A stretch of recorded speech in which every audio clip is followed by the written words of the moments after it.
สนุนโดยแอปวันดีคอนเทนต์จริตไทยเพื่อคนไทยดาวน์โหลดได้แล้ววันนี้เมื่อมีอาการไอมีเสมหะบรรเทาด้วยยาน้ำแก้ไอเด็กตรามิสเตอร์เฮิร์บ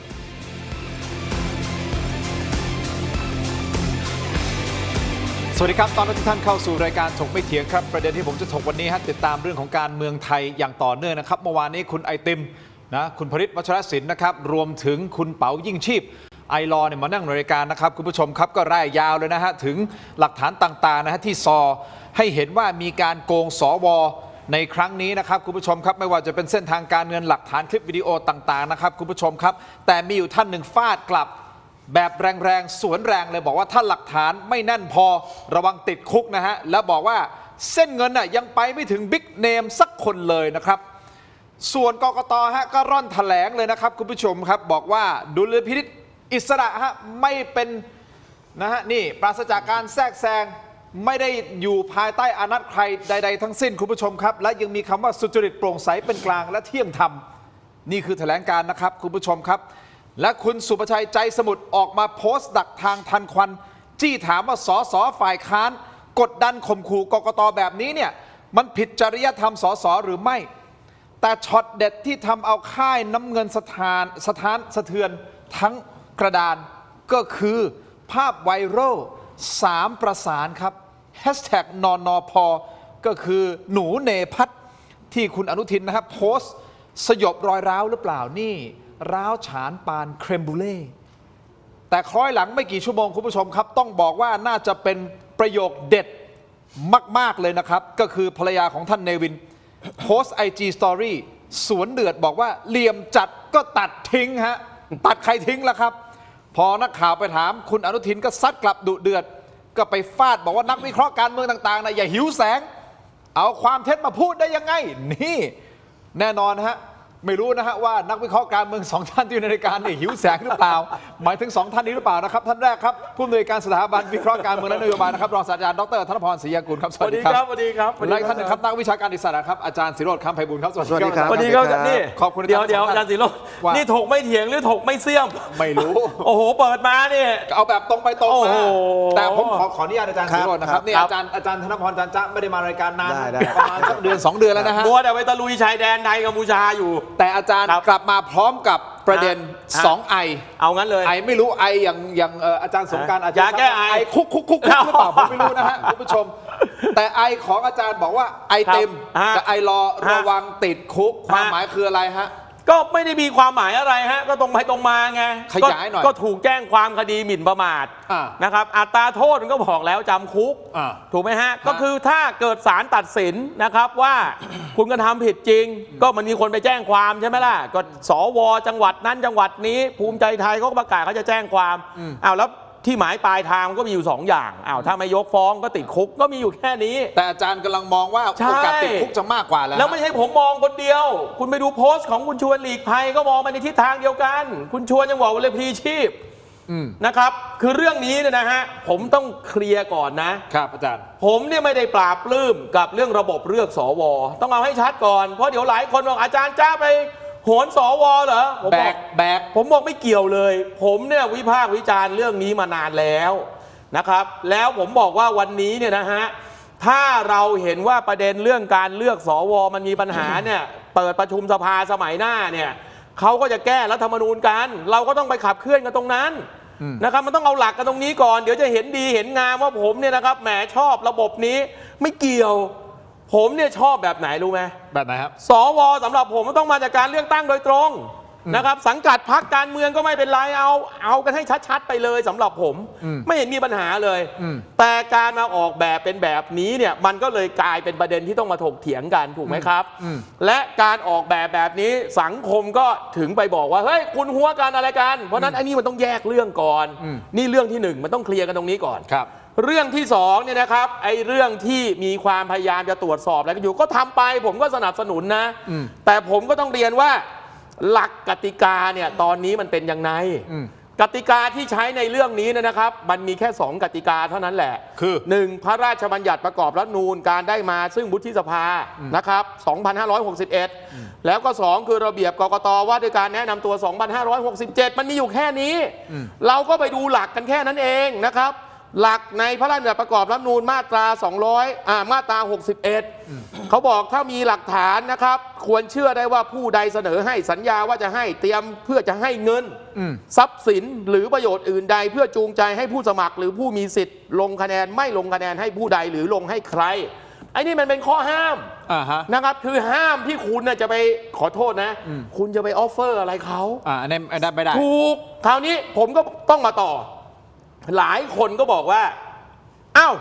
มีหลักฐานอันควรเชื่อได้ว่าก็ให้กกตส่งไปที่ศาลสิอย่างที่หนึ่งเนี่ยอ้าวคุณเป็นพนักงานสอบสวนเนี่ยนะครับคุณเป็นระบบงานยุติธรรมเรามันเริ่มจากการสอบสวนก่อนแล้วส่งอัยการแล้วก็ส่งศาลนะครับเพราะนั้นเราต้องเข้าใจกระบวนการมันก่อนถ้าคุณไปแจ้งความที่โรงพักแล้วคุณได้พนักงานสอบสวนเฮงซวยคุณว่าคุณได้ความเป็นธรรมไหมล่ะคนแจ้งความอาจจะบอกกูได้ความเป็นธรรมอ้าวแล้วไอ้คนที่ถูกแจ้งความมันเป็นคนเหมือนเราหรือเปล่าผิดถูกมันอีกเรื่องหนึ่งนะครับเราต้องรักษาหลักตรงนี้ก่อนคราวนี้คำว่ามีหลักฐานมันก็ต้องมีเพราะกฎหมายเขียนมีหลักฐานอันควรจะเชื่อได้ว่าคำถามคือว่าแล้ววันนี้เนี่ยหลักฐานอะไรที่มันอันควรจะเชื่อได้ว่าถ้าตามนะฮะเดี๋ยวอาจารย์ศิโรจน์เสริมถ้าตามที่เขาออกมาเปิดเนี่ยก็คือเรื่องของเส้นเงินถูกหลักฐานเส้นเงินการโอนอันนี้แหละถูกต้องเลยอันนี้ถ้าเส้นเงินเพราะเป็นนิติวิทยาศาสตร์คุณอย่าลืมนะครับโลกใบนี้เนี่ยเราผ่านการต่อสู้คดีกันมา ตั้งแต่เรายังไม่มีกล้องวงจรปิดตั้งแต่เรายังไม่รู้อะไรเลยเอาเป็นพยานรู้เห็นแล้วเราก็มีข้อวิพากษ์วิจารณ์หลายคดีเอาพยานให้การเท็จพยานปั้นเห็นไม่ชัดยกประโยชน์ให้จำเลยหลักกฎหมายมันมีประเด็นก็คือว่าเอาแหละยุคนี้เทคโนโลยีมันมาถึงแล้วใช่ไหมใครกระทำความผิดมีกล้องวงจรปิดเห็นป้ายทะเบียนรถมันก็ไม่ต้องเถียงกันไงว่าผิดใช่ไหมไอ้กรณีนี้เนี่ยนะครับกฎหมายมันเขียนว่าให้เงินทรัพย์สินหรือประโยชน์อื่นใดมันก็ต้องมาดูว่าแล้วมันมีหลักฐานอะไรอาจารย์แล้วหลักฐานอะไรที่มันจะชัดเท่ากับเส้นเงินอันนี้คือประเด็นของผมเท่าที่อาจารย์ติดตามก่อนที่ไปอาจารย์ศิโรจน์เนี่ยเท่าที่อาจารย์ติดตามหลักฐานที่เขาเปิดออกมานี่ไม่เพียงพอเหรอฮะอ้าวก็ก่อนหน้านี้เปิดว่าเกี่ยวข้องกับคน9 คนเอาผมเอ่ยนามก็ได้ก็ผมไม่ได้พูดแต่ข่าวมันมีแล้ว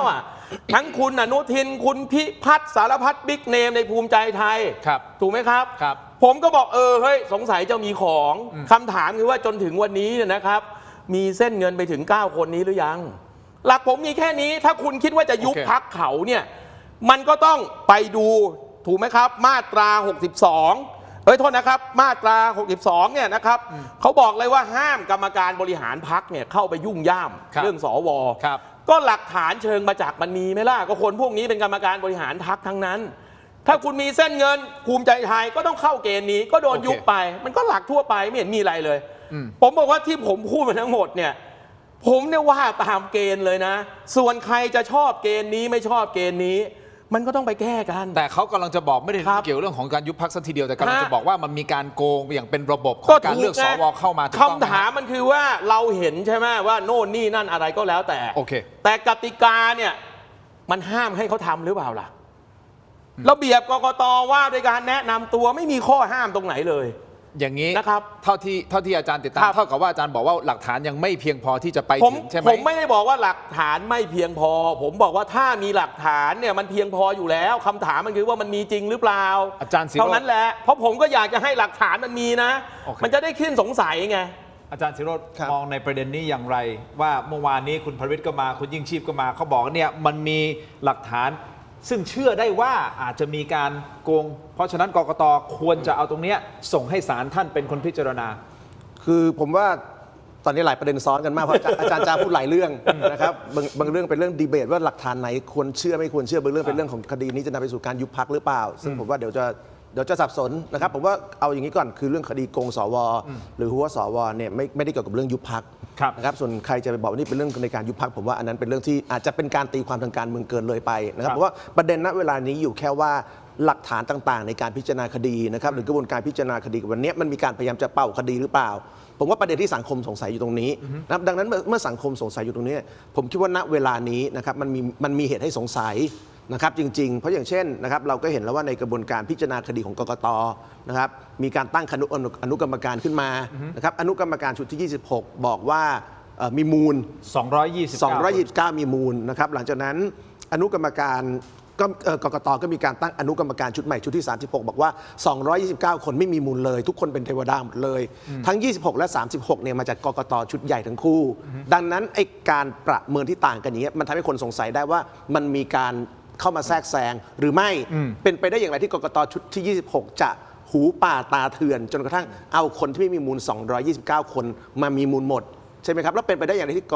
กตอนุชุด 36 จะบอกว่าทั้ง 219 ที่ชุด 26 บอกว่ามีมูลเนี่ยเป็นเทวดาหมด อย่างเงี้ยแหละผมว่ามันมีเหตุผลเขาสงสัยจริงนะครับเรื่องของหลักฐานต่างๆที่คุณยิ่งชีพนะครับหรือคุณผลิตหรือว่ากลุ่มผู้สมัครสวเก่ามีการเปิดเผยเนี่ยเขาไม่ได้เอาหลักฐานทั้งหมดมาให้เราดูเพราะคนเหล่านี้ไม่ใช่พนักงานสอบสวนฉะนั้นสิ่งที่เราทราบตามที่คุณยิ่งชีพบอกมีอยู่แค่นี้ว่าหลักฐานที่เขาเปิดเนี่ยมีแค่ 5%นะครับส่วนหลักฐานอีก 95% เนี่ย อยู่ในมือ DSI แล้วก็อยู่ในมือกกต.ผมว่านั่นนะคือจุดชี้ขาดเพราะฉะนั้นถ้าเกิดเราจะฟังแค่สิ่งที่คุณยิ่งชีพพูดนะครับหรือว่าสิ่งที่คุณผลิตพูดแล้วบอกว่าหลักฐาน 5% ที่เขาเปิดเนี่ยไม่มีมูลเพราะคดีนี้ไม่ควรเดินหน้าต่อเนี่ยผมว่าเราตั้งตัวเป็นผู้พิพากษามากเกินไปนะครับหน้าที่นั้นเป็นหน้าที่ของศาลและคนที่ต้องเอาคดีนี้เข้าสู่ศาลเพราะเป็นคนที่เห็นหลักฐาน 100% 90,000 หน้าเนี่ยคือกกต.ผมว่าประเด็นนี้มันอยู่ตรงนี้นะครับนอกเหนือจากนั้นเนี่ยผมคิดว่าก็เป็นการวิพากษ์วิจารณ์กันไปแต่ว่าผมว่าณวันนี้ด้วยสิ่งที่เขาเปิดเนี่ยมัน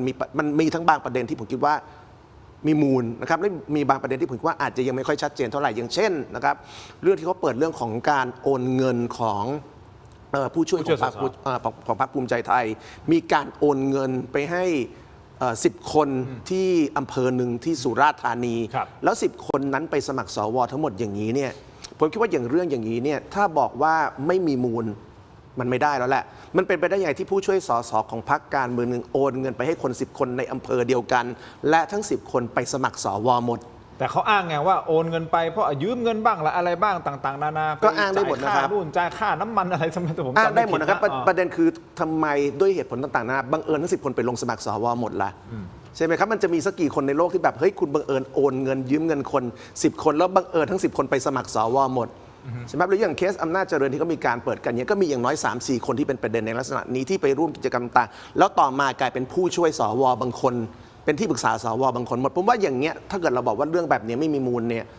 เราตาบอดข้างหนึ่งแล้วนะครับเรามองข้อเท็จจริงไม่ครบถ้วนแล้วในเคสอย่างเงี้ยเป็นเรื่องของเส้นทางการเงินจริงนะครับส่วนเส้นทางการเงินจะโยงไปถึงนายกนะครับหรือโยงไปถึงรัฐมนตรีนั่นอีกเรื่องนึงนะแต่ผมว่าถ้าเราบอกว่าคนที่เปิดเผยทั้งหมดไม่มีเรื่องเส้นทางการเงินผมว่า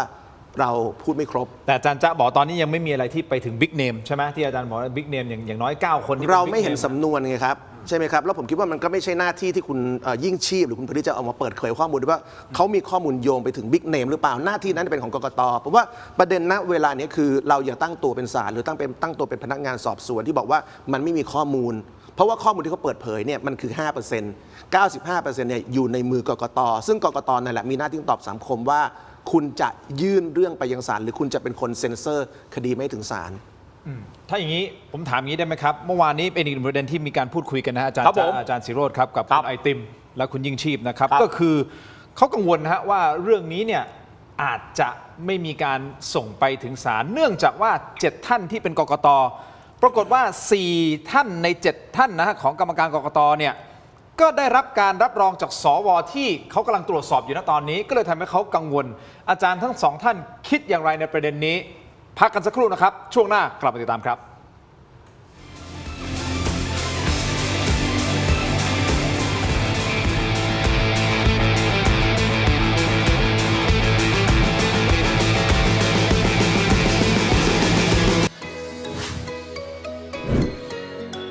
ทุกฝีมือล้วนมีคุณค่าร่วมเป็นส่วนหนึ่งในการช่วยชุมชนด้วยการสนับสนุนสินค้าจากศูนย์ส่งเสริมอาชีพคนพิการผ่านกระบวนการตัดเย็บที่ได้มาตรฐานพิถีพิถันในทุกขั้นตอนผ้าคละลายมีเอกลักษณ์เฉพาะตัวไม่ซ้ำใครสนใจสินค้าสั่งซื้อได้ที่เว็บไซต์และแอปพลิเคชัน Thailand Postmart ตัวท็อปใกล้ๆส่งให้ถึงมือส่งตรงจากสวนเพชรบุรีถึงบ้านคุณกับกล้วยหอมทองเกรดพรีเมียมระดับส่งออกมาตรฐาน GI ผลใหญ่เปลือกบางกลิ่นหอมเป็นเอกลักษณ์สนใจสินค้าสั่งซื้อได้ที่เว็บไซต์และแอปพลิเคชัน Thailand Postmart ตัวท็อปใกล้ๆส่งให้ถึงมือส่งตรงจากสวนเพชรบุรีถึงบ้านคุณอยากทานแหนมเนืองไม่ต้องไปถึงถิ่น Thailand Postmart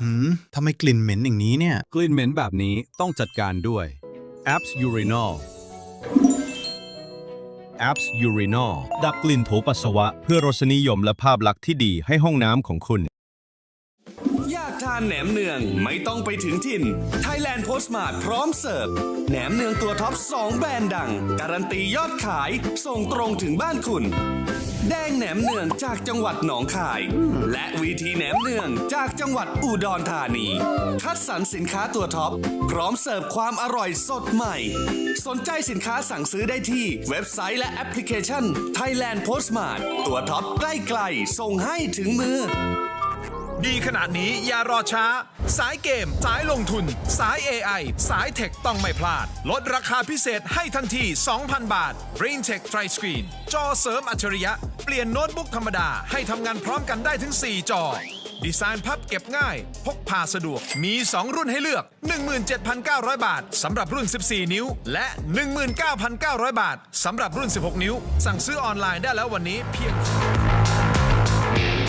สนับสนุนโดยผลิตภัณฑ์ตราทิพรสแค่มีทิพรสก็อร่อยครบรสแก้ลมวิงเวียนยาหอมเม็ดซองแดงเวชพงศ์โอสถหาซื้อได้ตามร้านขายยาทั่วไป กลับมากันต่อนะครับอาจารย์ครับ อาจารย์ศิโรจน์ ครับ อาจารย์จ๊ะคุณผู้ชมครับงี้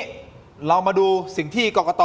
แถลงหน่อยได้ไหมฮะย้อนกลับไปเมื่อวานนี้เป็นประเด็นที่เราพูดคุยกับคุณยิ่งชีพ และคุณไอติงนะฮะนี่เป็นโพสต์ของทางด้านของกกต.ข่าวประชาสัมพันธ์กกต.ยืนยันใช้อำนาจโดยอิสระปราศจากการแทรกแซงพิจารณาคดีสวตามกฎหมายและพยานหลักฐานด้วยความรอบคอบและโปร่งใสนี่คือหัวข้อใหญ่เลยข้างบนสีแดงๆนี่นะครับคุณผู้ชมครับทำไมออกประกาศแบบนี้ผมเข้าใจว่าแน่นอนฮะตอนนี้หลายคำถามก็ถามไปที่กกต.นะว่าสรุปจะเอาอย่างไรถ้าย้อนกลับไปคุณผู้ชมครับถ้าพูดถึงคณะอนุกรรมการสืบสวนสอบสวนชุดที่นะฮะ16ของกกต26ขออภัยของกกตมีมติเห็นว่าผู้สมัครสว229คนเป็นเครือข่ายของพรรคการเมืองและเสนอให้กกตชุดใหญ่ส่งเรื่องไปให้ศาลถูกต้องไหมครับอย่างที่เราเข้าใจกันดีแต่ตอนนี้ชุดที่36บอกว่าไม่ต้องโปร่งใสทั้งหมดแต่4ใน7ของกรรมการกกตที่จะลงมติเรื่องนี้ก็ถูกรับรองหรือว่าดำรงตำแหน่งได้เพราะมติของสมาชิกวุฒิสภาซึ่งส่วนใหญ่อยู่ในสำนวน หมายความว่าคนที่อนุมัติบอกโอเค4คนนี้เข้ามาตรงนี้เข้ามาเป็นกกตนะด้วยสวชุดนี้ที่กกตต้องย้อนกลับมาตรวจสอบเขาอะซึ่งคุณบริษเองเขาก็บอกกังวลไงอาจารย์จ๊ะมองในประเด็นนี้ยังไงครับผมเข้าใจฮะเข้าใจก่อนที่คุณผลิตจะพูดอีกฮะปี67เนี่ยเอาผมพูดตรงๆก็ได้ก็อาจารย์สีโรจน์กับผมนี่แหละก็เป็นคนบอกว่าเฮ้ยสวนี่สำคัญนะครับไม่ใช่ไม่เคยพูดนะครับผมน่ะพูดก่อนไอติมมา2 ปีแล้วครับก็คุณแพ้เกมเขาอะแล้วคุณจะทำไงอะอุ้ยแพ้เกมเอาก็แพ้เกมคุณไม่ส่งเหรอคุณไม่ส่งเหรอจะต้องให้ผมไปอธิบายอะไรไปมากกว่านี้นะครับทุกสีครับอยากเข้าไปอยู่ในวุฒิหมดนะครับอันนี้ผมตรงไปตรงมาแฟร์แต่มันไม่ได้ผิดไงเพราะกกตเขาไม่ได้ห้ามคุณก็ทำไปสิแต่คราวนี้พอมันเกมมันเปลี่ยนใช่ไหมครับอ้าวแพ้อาจจะสีไหนก็แล้วแต่อ้าวสีน้ำเงินชนะก็ได้ครับแล้ววันนี้คุณจะมาบ่นอะไรคุณจะมาบ่นอะไรนะครับคุณจะถอดเขายังไงอ่ะอ้าวคุณเป็นสสคุณบอกผมสิคุณมากังวลผมเข้าใจที่คุณกังวลผมก็กังวลแต่คำถามคือว่าคุณจะทำอะไรคุณก็ทำคุณคิดว่าคุณเรื่องนี้จะยื่นจริยธรรมอนุทินยื่นจริยธรรมกกตได้เกณฑ์สารรัฐธรรมนูญก็มีก็ไปยื่นสิมันนั่งบ่นทำหาอะไรโอ้โทษขออนุญาตถอนนั่งบ่นทำไมไม่ได้บ่นแต่เขากำลังจะบอกว่าเฮ้ยมันมีหลักฐานเชื่อได้ว่ามันก็ทำสิฮะเอาก็ทำสิแต่ประเด็นคือเพราะสิ่งที่บอกเนี่ยนะผมไล่ก่อนนะกำลังจะบอกว่ากกตไม่น่าไว้วางใจไม่ใช่หรือก็เมื่อกี้ก็มาบอกว่าตัดตอนผมว่าผมเห็นด้วยก็ได้นะแต่คำถามคือว่าผมเข้าใจว่าจะให้การเรียนรู้กับสังคมจะสร้างบรรยากาศให้เกิดพลังสังคมผมเข้าใจหมดแหละชีวิตผมผ่านมาขนาดนี้ทำไมผมจะไม่เข้าใจแท็กติกแบบนี้แต่ผมก็ต้องถามว่าก็วันนี้เนี่ยกลไกตามอำนาจหน้าที่ของคุณเนี่ยสสเนี่ยนะครับสมาชิกรัฐสภาก็ล่าชื่อตรวจสอบจริยธรรมองค์กรอิสระได้เมื่อไหร่จะทำก็ให้ทำตรงนั้นไปก็ทำไปสิก็หน้าที่คุณเนี่ยก็วันนี้มันถอดถอนไม่ได้นะครับคุณไม่ไว้ใจเขาแล้วคุณทำไงคุณก็ต้องบอกหน่อยว่าเฮ้ยหน้าที่ของความเป็นสมาชิกสภาผู้แทนราษฎรนอกจากมาให้ข้อมูลกับสังคมซึ่งนี้ผมชื่นชมนะครับแต่ในหน้าที่ของพรรคการเมืองซึ่งพรรคไหนก็แล้วแต่ เพราะคุณเป็นสมาชิกรัฐสภารัฐธรรมนูญก็เขียนว่าสมาชิกรัฐสภาจำนวนกี่คน อ้าวพบเหตุอย่างนี้สงสัยว่าเอาง่ายๆเลยนะไม่ต้องไปร้องปปชก็ได้นะครับคุณก็ไปดูสิว่าลักษณะต้องห้ามของผู้ดำรงตำแหน่งในองค์กรอิสระมันมีอะไรบ้างก็เหมือนคุณเศรษฐาโดนเหมือนนายกนายน้อยโดนคุณก็ไปล่าชื่อกันก็ยื่นศาลรัฐธรรมนูญเพื่อที่จะไปตรวจสอบองค์กรอิสระก็ต้องไปตรวจสอบ อันนี้คือประเด็นหนึ่งถ้ามันตัดตอนเนี่ยคุณว่าไม่ผิดจริยธรรมเหรอถ้ากกตมันทำอย่างนั้นจริงๆเนี่ยคุณว่าไม่ผิดเหรอไม่เห็นจะมีอะไรเลยผมบอกทำอะไรกันตรงไปตรงมาแยก2เรื่องก่อนที่จะไปที่อาจารย์ศิโรจน์แยก2เรื่องนะเรื่องแรกโอเคผมเข้าใจที่อาจารย์จะพูดว่าถ้าสมมติเกิดคุณเห็นความไม่ชอบมาพากลคุณก็ดำเนินการตามก็ดำเนินการไปแต่ส่วนที่คุณให้ข้อมูลกับสังคมเนี่ย ส่วนอีกหนึ่ง ผมไม่มีอะไรที่ไม่แฮปปี้เลยส่วนอีกเรื่องทำไปเถอะเพราะมันจะมีผลต่อการจัดทำรัฐธรรมนูญฉบับใหม่เรื่องนี้ผมรู้ถ้าอย่างนี้ก็รัฐธรรมนูญฉบับนี้ผมก็รณรงค์มาด้วยอ่ะได้อาจารย์ประชามติ21 ล้านเสียงผมเนี่ยเป็นคนรณรงค์อาจารย์ศิโรจน์ก็รณรงค์ด้วยเราเข้าใจเกมทุกอย่างแหละถ้าอย่างนี้นะครับสิ่งเนี่ยโอเคของผมถามนี้แล้วกันไอ้เรื่องที่อาจารย์แนะนำเขาก็ทำไปถ้าจะทำแต่อีกเรื่องหนึ่งก็คือว่ากกตชุดนี้เขาควรที่จะส่งไปศาลรัฐธรรมนูญไหมผมถามอย่างนี้ก่อนผมก็ต้องบอกว่ากกตเนี่ยนะครับเขามีหน้าที่ที่จะต้องส่งศาลถูกไหมแต่การส่งศาลเนี่ยเขาไม่ใช่บุรุษไปรษณีย์คุณก็ไปดูหน้าที่และอำนาจของกกตตามกฎหมายสิเขาไม่ได้บอกว่าเฮ้ยมีเรื่องไอ้นี่มาปุ๊บส่งโดยออโตเมติกอาจารย์ศิโรจน์พูดนะถูกแล้วผมก็ยืนยันว่าถ้าเส้นเงินมันไปถึงใครจะปลาซิวปลาสร้อยปลาใหญ่19 คนล่อให้หมดเลยครับเพราะฉะนั้นแล้วเนี่ยก็ต้องไปดูหน้าที่และอำนาจกกตตามกฎหมายด้วยกกตก็ไม่ใช่ไปรษณีย์ไทยนะครับมีหน้าที่คุณเอาของมาฝากเอาสำนวนมาฝากผมแล้วผมก็ส่งสารเลยอย่างนี้ไม่ต้องมีกกตคุณจะมีทำไมอย่างนี้พนักงานสอบสวนก็สอบสวนได้ส่งอัยการส่งศาลเป็นกระบวนการยุติธรรมปกติก็ทำได้ฮะแต่คราวนี้ถ้าวันนี้เราสงสัยว่ากกตมันไม่เวิร์กใช่ไหมก็ไปดำเนินการคุณก็จะให้การศึกษากับสังคมอย่างเงี้ยผมเห็นด้วยก็ไปแก้ไขรัฐธรรมนูญเอาอันนี้เป็นเกมยาวแต่เกมสั้นเนี่ยผมแนะนำให้ก็ได้คุณเป็นสมาชิกรัฐสภาเนี่ยเงื่อนข้อนี้นะเข้าจริยธรรมชัดก็ให้ไปเดินพรรคส้มจะล่ารายชื่อยื่นจริยธรรมกกตชุดนี้กี่โมงผมถามแค่นี้หรือคุณไปบอกว่าไอ้9 คนใช่ไหมจะเป็นคุณอนุทินคุณอะไรทั้งหลายทั้งปวงรัฐมนตรีคุณจะยื่นรายชื่อตรวจสอบจริยธรรมพวกนี้กี่โมงอย่าลืมนะระเบียบข้อ12เนี่ยนะครับว่าด้วยการแนะนำตัวเขาเขียนว่าไงห้ามผู้สมัครยินยอมให้ผู้สมัครอื่นกรรมการบริหารพรรคการเมืองผู้บริหารท้องถิ่นช่วยเหลือผู้สมัครไม่ว่ากรณีใดๆถ้าคิดว่าไอ้กล้องวงจรปิดนู่นนี่นั่นที่เอามาแสดง 5% เนี่ยนะครับมันเข้าข่ายคุณทำเลยผมไม่เห็นมีปัญหาเลยนะครับตรงไปตรงมาอยู่แล้วผมนะครับนี่แนะนำให้นะครับมันจะได้พอขึ้นศาลรัฐธรรมนูญปุ๊บนะคราวนี้ศาลจะออกหมายเรียกพยานหลักฐานมาเลยอย่างนี้อาจารย์ผมแค่ถามแบบง่ายๆเลยแหละว่าหลักฐานที่ออกมาแค่นี้อาจารย์คิดว่ากกตควรจะยื่นศาลฎีกาไหมผมจะบอกว่ากกตก็ต้องทำหน้าที่สิฮะโอเคใครไม่ครบองค์ประกอบคุณไปยื่นได้ไงโอเคคุณอย่าลืมนะผมขอปิดประเด็นนี้นะกกตเนี่ยนะครับคุณจะหมั่นไส้เขายังไงก็แล้วแต่ถามว่ากรณีใบส้มคุณสุรพลเนี่ยใครต้องมาใช้หนี้หลวงคุณเหรอผมเหรอเจ้าหน้าที่ครับเพราะนั้นวันนี้เนี่ยนะครับเราก็ต้องดูด้วยว่าแนวของบรรทัดฐานของศาลเนี่ยท่านเขียนไว้ยังไงต่อในกรณีแบบนี้ไม่ใช่ว่าเฮ้ยแหมผมเป็นบุรุษไปรษณีย์ใครส่งอะไรมาให้ผมส่งยังไงไม่ต้องมีกกตนะครับจะมีไปทำไมเนี่ยไม่ใช่บุรุษไปรษณีย์อาจารย์ศิโรจน์จะคุณทินใช้เวลาผมกี่นาทีเพราะอาจารย์จะตอบไป25 ประเด็นได้อาจารย์เอาเลยสบายอยู่แล้ว25 ประเด็นซึ่งตอนนี้เราจนจบเบรกนี่เราไปแอนตาร์กติกาแล้วจนจบเบรกนี้ไปถึงแอนตาร์กติกาแล้วจนเบรกนี้อาจารย์คำถามคืออะไรครับผมคือฟังคำตอบจนผมลืมว่าต้องส่งสารไหมจริงๆผมแค่อยากคำตอบว่าที่หลักฐานที่ออกมาแค่นี้ตรงเนี้ยที่บอกว่า 5% มันเพียงพอต่อการที่ให้กกตเนี่ยส่งศาลฎีกาไหมเอาอย่างนี้นะครับผมว่าคำถามแรกที่คุณทินถามเนี่ยคือเรื่องผลประโยชน์ทับซ้อนที่คุณไอติมเขาทักผมคิดว่าเรื่องนี้เป็นประเด็นจริงนะครับเพราะว่ากกตชุดนี้มาจากสวใช่ไหมครับแล้วสวชุดนี้ก็ถูกคอรหาว่ามีที่มาจากพรรคการเมืองเพราะเรากำลังพูดถึงเรื่องที่วันนี้สังคมกังวลว่ามันมีสิ่งที่เรียกว่าระบอบสีน้ำเงินหรือเปล่าและสิ่งที่ว่าระบอบสีน้ำเงินคือสิ่งที่ล็อกประเทศนี้เอาไว้จริงหรือเปล่าเช่นนะครับสวมาจากพรรคสีน้ำเงินจริงไหมคดีนี้นะครับคดีของการเลือกสวครั้งนี้ก็เป็นส่วนของการพยายามชี้ว่ามีพรรคการเมืองนะครับมีนักการเมืองมีรัฐมนตรีหรือว่ามีหัวหน้าพรรคเนี่ยอยู่เบื้องหลังคดีหัวสวหรือเปล่าทีนี้ในกระบวนการที่จะ ที่จะตีแผ่ปัญหานี้นะครับบังเอิญกติกาที่เขียนไว้โดยคุณมีชัยฤชุพันธ์นะครับก็คือว่ากกตต้องเป็นคนวินิจฉัยที่นี่กกตมาจากสวซึ่งสวเนี่ยกำลังถูกสงสัยว่ามาจากพรรคการเมืองสีน้ำเงินหรือเปล่า ดังนั้นผมว่าเรากำลังพูดถึงระบอบสีน้ำเงินที่มันมีเครือข่ายนะครับแล้วมีผลประโยชน์ทับซ้อนในเรื่องต่างๆเยอะไปหมดถ้าคุณตินถามคำถามนี้ผมคิดว่าคำถามนี้คุณไอติมพูดถูกนะครับเพราะว่ามันมีผลประโยชน์ทับซ้อนจริงๆระหว่างสวซึ่งถูกกล่าวหากับกกตซึ่งเป็นคนตรวจสอบมันเมื่อมีผลประโยชน์ทับซ้อนกันแบบนี้ผมยิ่งคิดว่า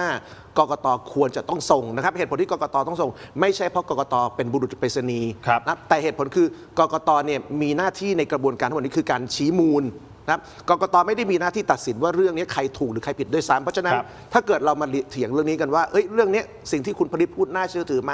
หรือสิ่งที่ทางรัฐมนตรีคนต่างๆชี้แจงเนี่ยน่าเชื่อถือไหมเนี่ยผมว่าเราสับสนบทบาทเราเองเรากำลังตั้งตัวเป็นศาลหน้าที่ในการตัดสินว่าใครถูกใครผิดเป็นหน้าที่ของศาลนะครับกกตไม่ใช่ศาลดังนั้นหน้าที่ของกกตคือดูสิ่งที่ผู้กล่าวหานะครับเขาสงสัยดูสิ่งที่พยานหลักฐานเสนอเข้ามาในสำนวนนะครับผมคิดว่าณเวลานี้เราเห็นได้ชัดแล้วว่ามันมีพยานทั้งพยานบุคคลและพยานเรื่องเส้นเงินนะครับทั้งพยานบุคคลและพยานเรื่องเส้นเงินเนี่ยสำคัญเท่ากันวันนี้มันมีความพยายามจะทำให้เกิดความเข้าใจผิดว่าพยานบุคคลไม่สำคัญพยานเส้นเงินสำคัญอย่างเดียวไม่ใช่นะครับคดีความต่างๆที่มันเป็นคดีอาญาเยอะแยะพยานบุคคลกับพยานเส้นเงินสำคัญเท่ากัน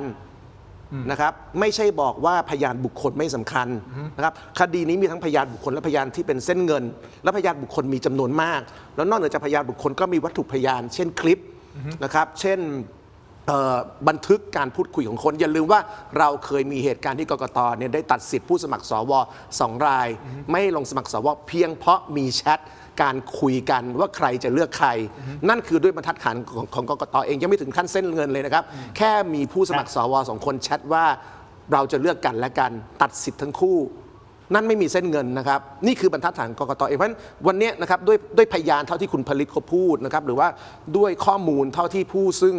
ไปให้การกับ DSI เขาพูดเนี่ยผมคิดว่ามันมีเรื่องพยานบุคคลนะครับพยานเรื่องเส้นเงินแล้ววัตถุพยานที่ถ้ากกตไม่ส่งนะครับผมว่าคำถามเรื่องผลประโยชน์ทับซ้อนมีขึ้นมากอย่างรุนแรงแน่นอนนั่นคือสิ่งที่คุณผลิตก็กังวล 4 ใน 7 ของกกตมาจากสวชุดนี้เพราะฉะนั้นมีเหตุที่กังวลคือวันนี้หลักฐานที่เขาเสนอคือแค่ 5% ของ 90,000 หน้าแล้วหลักฐานทั้งหมด 5% เนี่ยผมถามหน่อยว่าถ้าบอกว่าไม่มีพยานบุคคลเนี่ยไม่มีจริงหรือเปล่ามันเพียบเลยนะครับที่พร้อมจะให้การใช่ไหมเส้นเงินก็มีแล้วนะครับอย่างเช่นเคสสุราษฎร์นะครับคนของพรรคการเมืองโอนเงินให้คน10 คนอ้างว่าใช้หนี้แต่มันช่างบังเอิญเหลือเกินที่ทั้ง10 คนไปลงสมัครสวกกตเชื่อไหมล่ะมีใครเชื่อไหมล่ะแล้วอาจารย์ศิโรจน์คิดไงกับสิ่งที่อาจารย์จ้าพูดก็ถ้าคุณสงสัยในตัวกกตคุณก็ล่ารายชื่อแล้วก็ไปยื่นตรวจสอบองค์กรอิสระคุณสามารถทำได้ในฐานะที่เป็นตัวแทนของประชาชนเป็นสสทำได้ครับแต่นั่นเป็นอีกเรื่องหนึ่งไงครับคือต้องแยกเรื่องคนละเรื่องกันนะครับผมว่าวันนี้ประเด็นไม่ใช่อยู่ที่ว่าคุณผลิตเขาจะไปยื่นสอบจริยธรรมหรือเปล่านะประเด็นวันนี้คือกกตด้วยหลักฐานเท่าที่เราเห็น 5% และมีอีก 95% ที่เรายังไม่เห็นเรื่องด้วยพยานบุคคลนะครับที่บอกว่าเช่นคุณสุมาเจ๊แมวนะครับบอกว่าได้คุยกับคุณสุขสำรวยได้คุยกับคุณอนุทินเรื่องการลงสว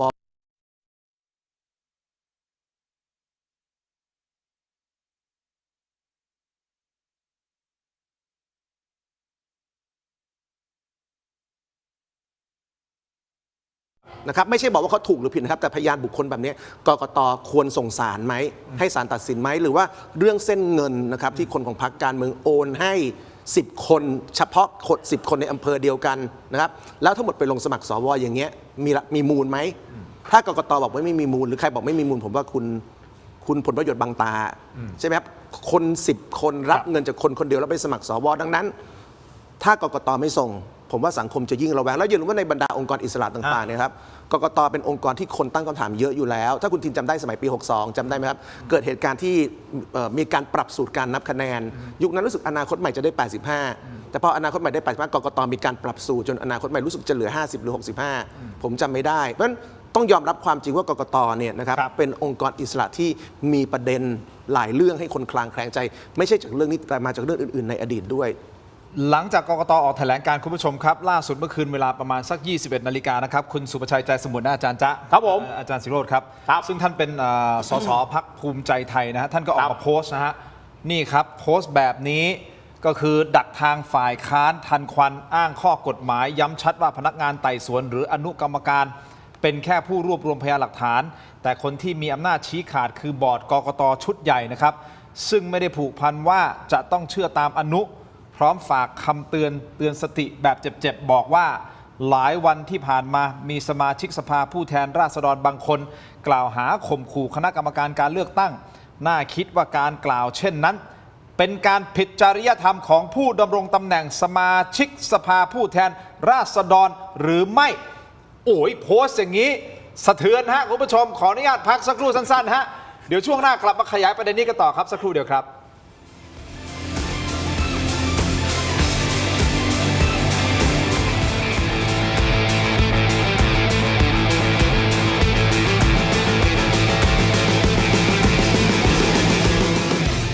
ครบรอบ 5 ปี ถกไม่เถียงแฟนรายการตัวจริง ห้ามพลาดกับบ็อกเซตสุดพรีเมียม คุ้มสุดๆ เพียง 799 บาท คุณจะได้รับไอเทม 4 รายการ 1. เสื้อรุ่นประวัติศาสตร์ 2. ลายเซ็นจากผม ถิ่นโชคกมลกิจ 3. ยาดมสมุนไพรอุ้ยอันโอสถรุ่น Limited Edition และ 4. สติกเกอร์เซ็ตสุดกวน เอาไปแปะให้สะใจ สั่งซื้อด่วนวันนี้ส่งฟรีได้ร่วมทำบุญกับมูลนิธิบ้านพระพรรีบหยิบมือถือขึ้นมาสแกน QR Code บนหน้าจอตอนนี้ได้เลยช้าหมดอดแน่นอน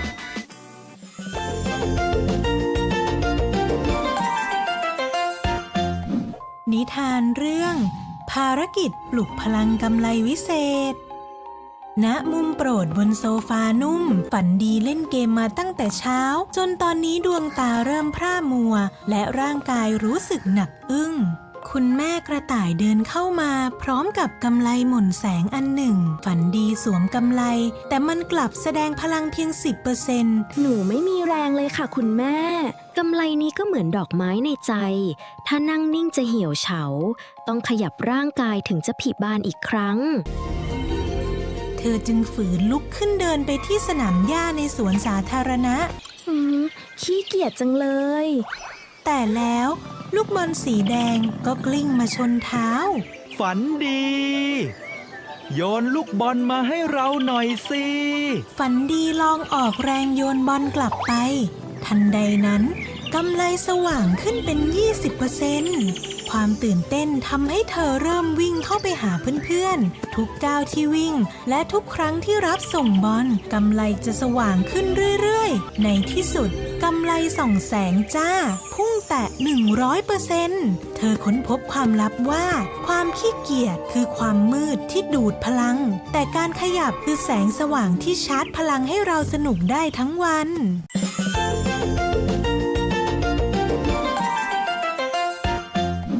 นิทานเรื่องภารกิจปลุกพลังกำไลวิเศษณมุมโปรดบนโซฟานุ่มฝันดีเล่นเกมมาตั้งแต่เช้าจนตอนนี้ดวงตาเริ่มพร่ามัวและร่างกายรู้สึกหนักอึ้งคุณแม่กระต่ายเดินเข้ามาพร้อมกับกำไลหม่นแสงอันหนึ่งฝันดีสวมกำไลแต่มันกลับแสดงพลังเพียง 10% หนูไม่มีแรงเลยค่ะคุณแม่กำไลนี้ก็เหมือนดอกไม้ในใจถ้านั่งนิ่งจะเหี่ยวเฉาต้องขยับร่างกายถึงจะผลิบานอีกครั้งเธอจึงฝืนลุกขึ้นเดินไปที่สนามหญ้าในสวนสาธารณะขี้เกียจจังเลยแต่แล้วลูกบอลสีแดงก็กลิ้งมาชนเท้าฝันดีโยนลูกบอลมาให้เราหน่อยสิฝันดีลองออกแรงโยนบอลกลับไปทันใดนั้นกำไลสว่างขึ้นเป็น 20% ความตื่นเต้นทำให้เธอเริ่มวิ่งเข้าไปหาเพื่อนๆทุกก้าวที่วิ่งและทุกครั้งที่รับส่งบอลกำไลจะสว่างขึ้นเรื่อยๆในที่สุดสนับสนุนโดยอาหารแมวเหมียวเหมียวอร่อยมีประโยชน์ถูกใจเหมียวกลับมาต่อนะครับคุณผู้ชมยังอยู่กับอาจารย์จ๊ะอาจารย์สิโรจน์นะครับพูดคุยกันต่อนะครับเอาประเด็นของที่คุณสุภชัยใจสมุทรสสพรรคภูมิใจไทยท่านโพสต์นะเอาง่ายๆสรุปสิ่งที่ท่านโพสต์เหมือนกำลังจะบอกว่าเฮ้ยเดี๋ยวก่อนนะสสเนี่ยออกมากดดันเหมือนคล้ายๆขู่กกตหรือเปล่าถ้าไม่ทำหน้าที่นะครับว่าแบบนี้มันผิดจริยธรรมใช่หรือไม่อาจารย์จ๊ะมองประเด็นนี้ยังไงครับไม่มองยังไงฮะก็เป็นความเห็นของคุณสุภชัยแล้วเป็นการกดดันกกตไหม ก็ในมุมของคุณสุภชัยแกบอกกดดันน่ะ นะครับแต่ของคนอื่นมันก็แล้วแต่เพราะสมาชิกรัฐสภาแต่ละคนเขาก็อาจจะคิดเหมือนหรือคิดต่างจากคุณสุประชัยก็ได้ผมไม่เห็นจะมีอะไรเลย ผมก็สีสันธรรมดา อะไรที่เป็นบรรทัดฐานในการตัดสินว่านี่คือการข่มขู่การทำหน้าที่ของกกตครับ เอาก็ต้องไปร้องสิฮะจะยากอะไร หมายถึงคุณสุประชัยไปร้อง คุณสุประชัยก็ต้องไปร้องฮะก็ไม่เห็นมีอะไรกลไกมันมี แค่นั้นเลย อ้าวก็คุณจะทำอะไรตามใจได้ไงอ่ะบ้านเมืองมันมีกฎมีเกณฑ์คุณไม่ชอบกฎเกณฑ์คุณก็ไปแก้กฎเกณฑ์ ครับ ถ้าทุกคนตามใจตัวเองหมดแล้วบ้านเมืองนี้อยู่ไงอ่ะนะครับผมก็อยากจะผ่าไฟแดงผมอยากไปเร็วอ่ะผมไม่ชอบเลยกฎหมายจราจรมาจำกัดสิทธิ์ผมอ่ะนะครับอ้าวแล้วทำไงอ่ะถูกไหมครับเพราะนั้นผมถึงเรียนไงฮะว่าผมเข้าใจดีครับใครจะเชียร์ใครเนี่ยผมไม่ได้มีประเด็นแต่จุดยืนผมคือว่ากลับมาที่หลักตามกฎเกณฑ์กติกาถ้าไม่ชอบก็ไปแก้กฎเกณฑ์ส่วนเรื่องกรณีปปชกกตส่งนะครับผมก็บอกว่าก็อยู่ที่กกตฮะถ้าหลักฐานครบองค์ประกอบอย่างที่ผมบอกก็คุณก็ส่ง ศาลฎีกานะฮะผมเข้าใจหมดแหละใครกังวลไม่กังวลทำไมผมจะไม่รู้เรื่องพวกนี้แต่สิ่งที่ผมต้องมาพูดก็เพราะว่ามันก็ต้องมีหลักนะครับมันก็ต้องมีหลักกันน่ะกกตเขาอยู่ดีๆเขาจะมาบอกเฮ้ยกูไม่ส่งหมดถ้าคุณเชื่ออย่างนั้นนะโจทย์ก็คือเขาก็ต้องไปหาคำอธิบายมันมาจากไหนมันก็มาจากหลักถ้าเขาจะส่งเป็นบางคนมีหลักฐานเขาก็ต้องเอามาจากกฎเกณฑ์พวกนี้ถูกไหมครับมันจะมีใครอยู่เหนือการตรวจสอบของสังคมไปได้นะครับเพราะฉะนั้นแล้วเนี่ยผมถึงบอกว่าสิ่งที่ผมพยายามพูดมาตลอดเนี่ยนะครับคือเราไม่เห็นด้วยเราอะไรนะดีนะครับแต่หลักเกณฑ์มันเป็นแบบนี้นะครับเราก็ต้องแฟร์พอนั่นหมายความว่าอาจารย์จ๊ะกำลังจะบอกว่ากกตจะส่งไม่ส่งหรือส่งแค่บางส่วนเนี่ยมันขึ้นอยู่ที่หลักแล้วกกตต้องอธิบายสังคมให้ได้ว่าทำไมถึงไม่ส่งทำไมถึงส่งแค่บางคนก็ผมก็บอกแล้วกฎหมายเขาเขียนยังไงอ่ะกฎหมายเขาเขียนไงก็คุณก็อธิบายตามนั้นถ้าคุณบอกว่าสมมตินะส่งอาจารย์สีโรจน์กับผมส่งผมไปศาลไม่ส่งอาจารย์สีโรจน์คุณก็อธิบายว่าทำไมไม่ส่งอาจารย์สีโรจน์ก็แค่นั้นมันจะมีอะไรซับซ้อนกว่านี้ผมจะบอกว่าซ้อตายนะแกโพสถูกแก่กันแล้วไม่ต้องซับซ้อนเยอะ ผมไม่เห็นจะต้องไปคิดอะไรมากมายเลยซ้อตายที่โพสใน IG Story เดี๋ยวจะมีขึ้นเดี๋ยวจะมีขึ้นนะอาจารย์ใช่ไหมครับส่วนใครว่าส่วนคุณสุประชัยจะบอกว่าขู่ไม่ขู่ก็เรื่องของคุณสุประชัยนะครับอาจารย์ศิโรจน์มองว่านี่คือการลืมคำถามอยู่แล้วครับ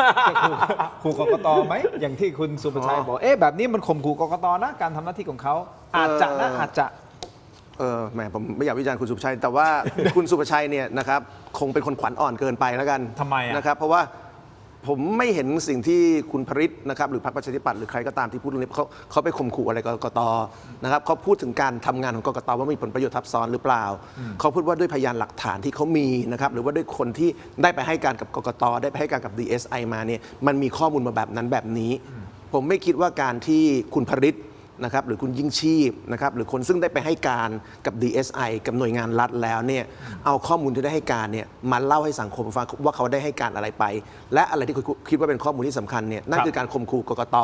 นะครับการข่มขู่มันต้องเป็นคำพูดประเภทแบบเฮ้ยถ้าคุณมาพูดถึงผมอย่างเงี้ยคุณตายนะผมเอาม็อบไปบุกคุณนะผมล้อมพวกคุณนะผมยัดคดีพวกคุณนะครับถ้าเกิดคุณสุประชัยจะบอกว่ามันมีการข่มขู่อะไรที่เกิดขึ้นในคดีนี้ผมคิดว่าสิ่งที่ผมกังวลนะครับคือสิ่งที่รัฐบาลเนี่ยประกาศว่ารัฐบาลจะดำเนินคดีกับคนที่พูดเรื่องพวกนี้ผมว่าสำหรับผมนั่นคือการข่มขู่นะครับเพราะว่าคดีนี้นะครับข้อกล่าวหานี้เป็นข้อกล่าวหาที่เขาเชื่อกันหรือเขาระแวงกันว่าคนของรัฐบาลเข้าไปเกี่ยวพันกับการโกงสวการโกงสวสำคัญเพราะว่าแปลว่ามันเป็นการทำผิดกฎหมายและเป็นเรื่องที่พรรคการเมืองเข้าไปแทรกแซงการสรรหาสวซึ่งเป็นส่วนหนึ่งของสถาบันนิติบัญญัติใช่ไหมครับแล้วสวเป็นคนเลือกตุลาการศาลรัฐธรรมนูญเป็นคนเลือกกกตเป็นคนเลือกปปชด้วยเพราะฉะนั้นมันคือความกังวลว่าพรรคการเมืองเนี่ยจะกลายเป็นเจ้าของกกตหรือไม่พรรคการเมืองจะกลายเป็นเจ้าของปปชหรือไม่นะครับพรรคการเมืองจะกลายเป็นเจ้าของผู้ตรวจการแผ่นดินหรือไม่พรรคการเมืองจะกลายเป็นเจ้าของตุลาการศาลรัฐธรรมนูญหรือไม่นะครับความกังวลเรื่องนี้ไม่ใช่การข่มขู่และในทางกลับกันถ้าพรรคการเมืองไหนนะครับบอกว่าคนที่สงสัยเรื่องนี้จะถูกดำเนินคดีจะไปแจ้งความดำเนินคดีกับคนที่ตรวจสอบเรื่องนี้สุดล่าฟ้าเขียวนะครับนั่นสำหรับผมคือการข่มขู่แต่อาจารย์จะบอกว่ามันก็มีหลักของมันเนี่ยถ้าคุณกังวลเรื่องนี้คุณก็ไปยื่นเรื่องนี้เสร็จถ้าคุณกังวลเรื่องนั้นคุณก็ไปยื่นเรื่องนั้นมันมีหน่วยงานที่ให้ยื่นเรื่องได้เพื่อที่จะตรวจสอบสิ่งต่างๆเนี่ย ใช่อันนั้นก็เป็นเรื่องปกติเป็นกระบวนการปกติ ไม่จำเป็นต้องบอกกันด้วยซ้ำอันนั้นคือขั้นตอนปกติว่าใครจะไปยื่นเป็นอะไรเป็นเรื่องของเขาไม่ใช่ประเด็นแต่ประเด็นสำคัญในเวลานี้คือการทำหน้าที่ขององค์กรต่างๆเนี่ยนะครับมันมีการแทรกแซงหรือเปล่ามันคือการทำหน้าที่ตรงไปตรงมาหรือเปล่านะครับส่วนเรื่องใครไม่พอใจใครจะไปยื่นคำร้องไปตรวจสอบใครเนี่ยอันนั้นเป็นเรื่องซึ่งมันมีอยู่แล้วในกฎหมายแต่ไม่ใช่ประเด็นที่สังคมต้องมาเถียงกันใช่ไหมครับกฎหมายบอกว่าใครมีสิทธิ์ร้องใครอันนั้นเป็นเรื่องกฎหมายเขียนไว้ไม่ใช่เรื่องประเด็นที่ต้องมาคุยกันแต่คนสงสัยว่ามันโปร่งใสหรือเปล่าใช่สงสัยเรื่องการทำหน้าที่ในคดีนี้ครับเพราะฉะนั้นเมื่อสงสัยก็ต้องมาเอาคือวันนี้สิ่งที่คนเหล่านี้ทำนะครับคุณไอติมหรือใครก็ตามทำเนี่ยเขาเอาหลักฐานเท่าที่เขามีมาเปิดเผยให้คนเห็นแสงสว่างเพราะกระบวนการคือคุณทินประเทศเราเนี่ยมีคำว่าเป่าคดีนะใช่ไหมครับประเทศเรามีการโกงสอบท้องถิ่นซึ่งคนเชื่อว่ามีคนสำคัญเกี่ยวข้องใช่ไหมแล้วคนที่ถูกเอาผิดเป็นคนระดับล่างปลายแถวทั้งนั้นใช่ไหมแล้วเวลาประเทศนี้มีการเป่าคดีไม่ให้ถึงคนใหญ่เนี่ยนะมันจะมีคนที่รับงานเป่าคดีเนี่ยนะครับบอกว่าคนใหญ่ไม่เคยผิดโดยไม่เคยบอกเหตุผลนะครับแต่เทคนิคที่ใช้คือทำให้คดีเนี่ยมันค่อยๆเงียบไปค่อยๆเงียบไปเพราะฉะนั้นผมว่าสิ่งที่เขาทำตอนนี้นี่คือเอาหลักฐานที่มีมาโชว์ให้คนเห็นให้เห็นแสงสว่างเพื่อต้องการจะต่อต้านการเป่าคดีประเทศนี้มันมีคำว่าเป่าคดีนะครับมันมีกี่ประเทศในโลกมีคำว่าเป่าคดีที่พูดปุ๊บคนไทยเข้าใจตรงกันอาจารย์จ๊ะสงสัยไหมฮะในเรื่องของความโปร่งใสของสิ่งต่างๆที่มือขึ้นนี่คำถามนะอาจารย์ยังไม่ต้องตอบนะฮะเดี๋ยวผมขอแนะนำคุณผู้ชมสแกนคิวอาร์โค้ดเวลาหมดแล้วที่ทีวีสแกนคิวอาร์โค้ดหน้าจอตอนนี้ไปออนไลน์ของเราเทเลดิจิทัลใน YouTube Facebook ถกไม่เถียงนะครับและยังมีโพสต์ของภรรยาของคุณเนวินด้วยนะครับนี่โพสต์แบบดุเด็ดเผ็ดมันคุณผู้ชมครับเอาโพสต์ขึ้นมาดูหน่อยนี่ฮะเหลี่ยมจัดก็ตัดทิ้งดีก็ครบทรยศก็ตัดทิ้งโตแล้วอย่าซับซ้อนเดี๋ยวมาวิเคราะห์กันต่อในช่วงออนไลน์ขอบคุณอาจารย์ทั้งสองท่านทางทีวีนะครับอาจารย์จ้าสวัสดีครับอาจารย์ศิโรครับเจอกันในออนไลน์ถกไม่เถียงครับสวัสดีครับนึกว่าจบรายการแล้ว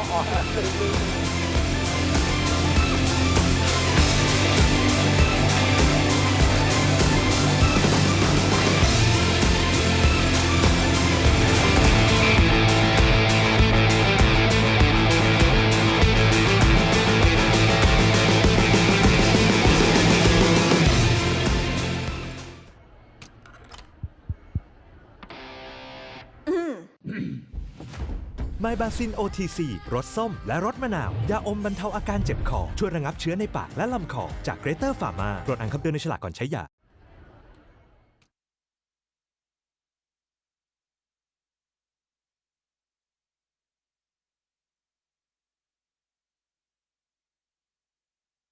ห้องน้ำกันใช่ไหมเอานั่งหน่อยนะ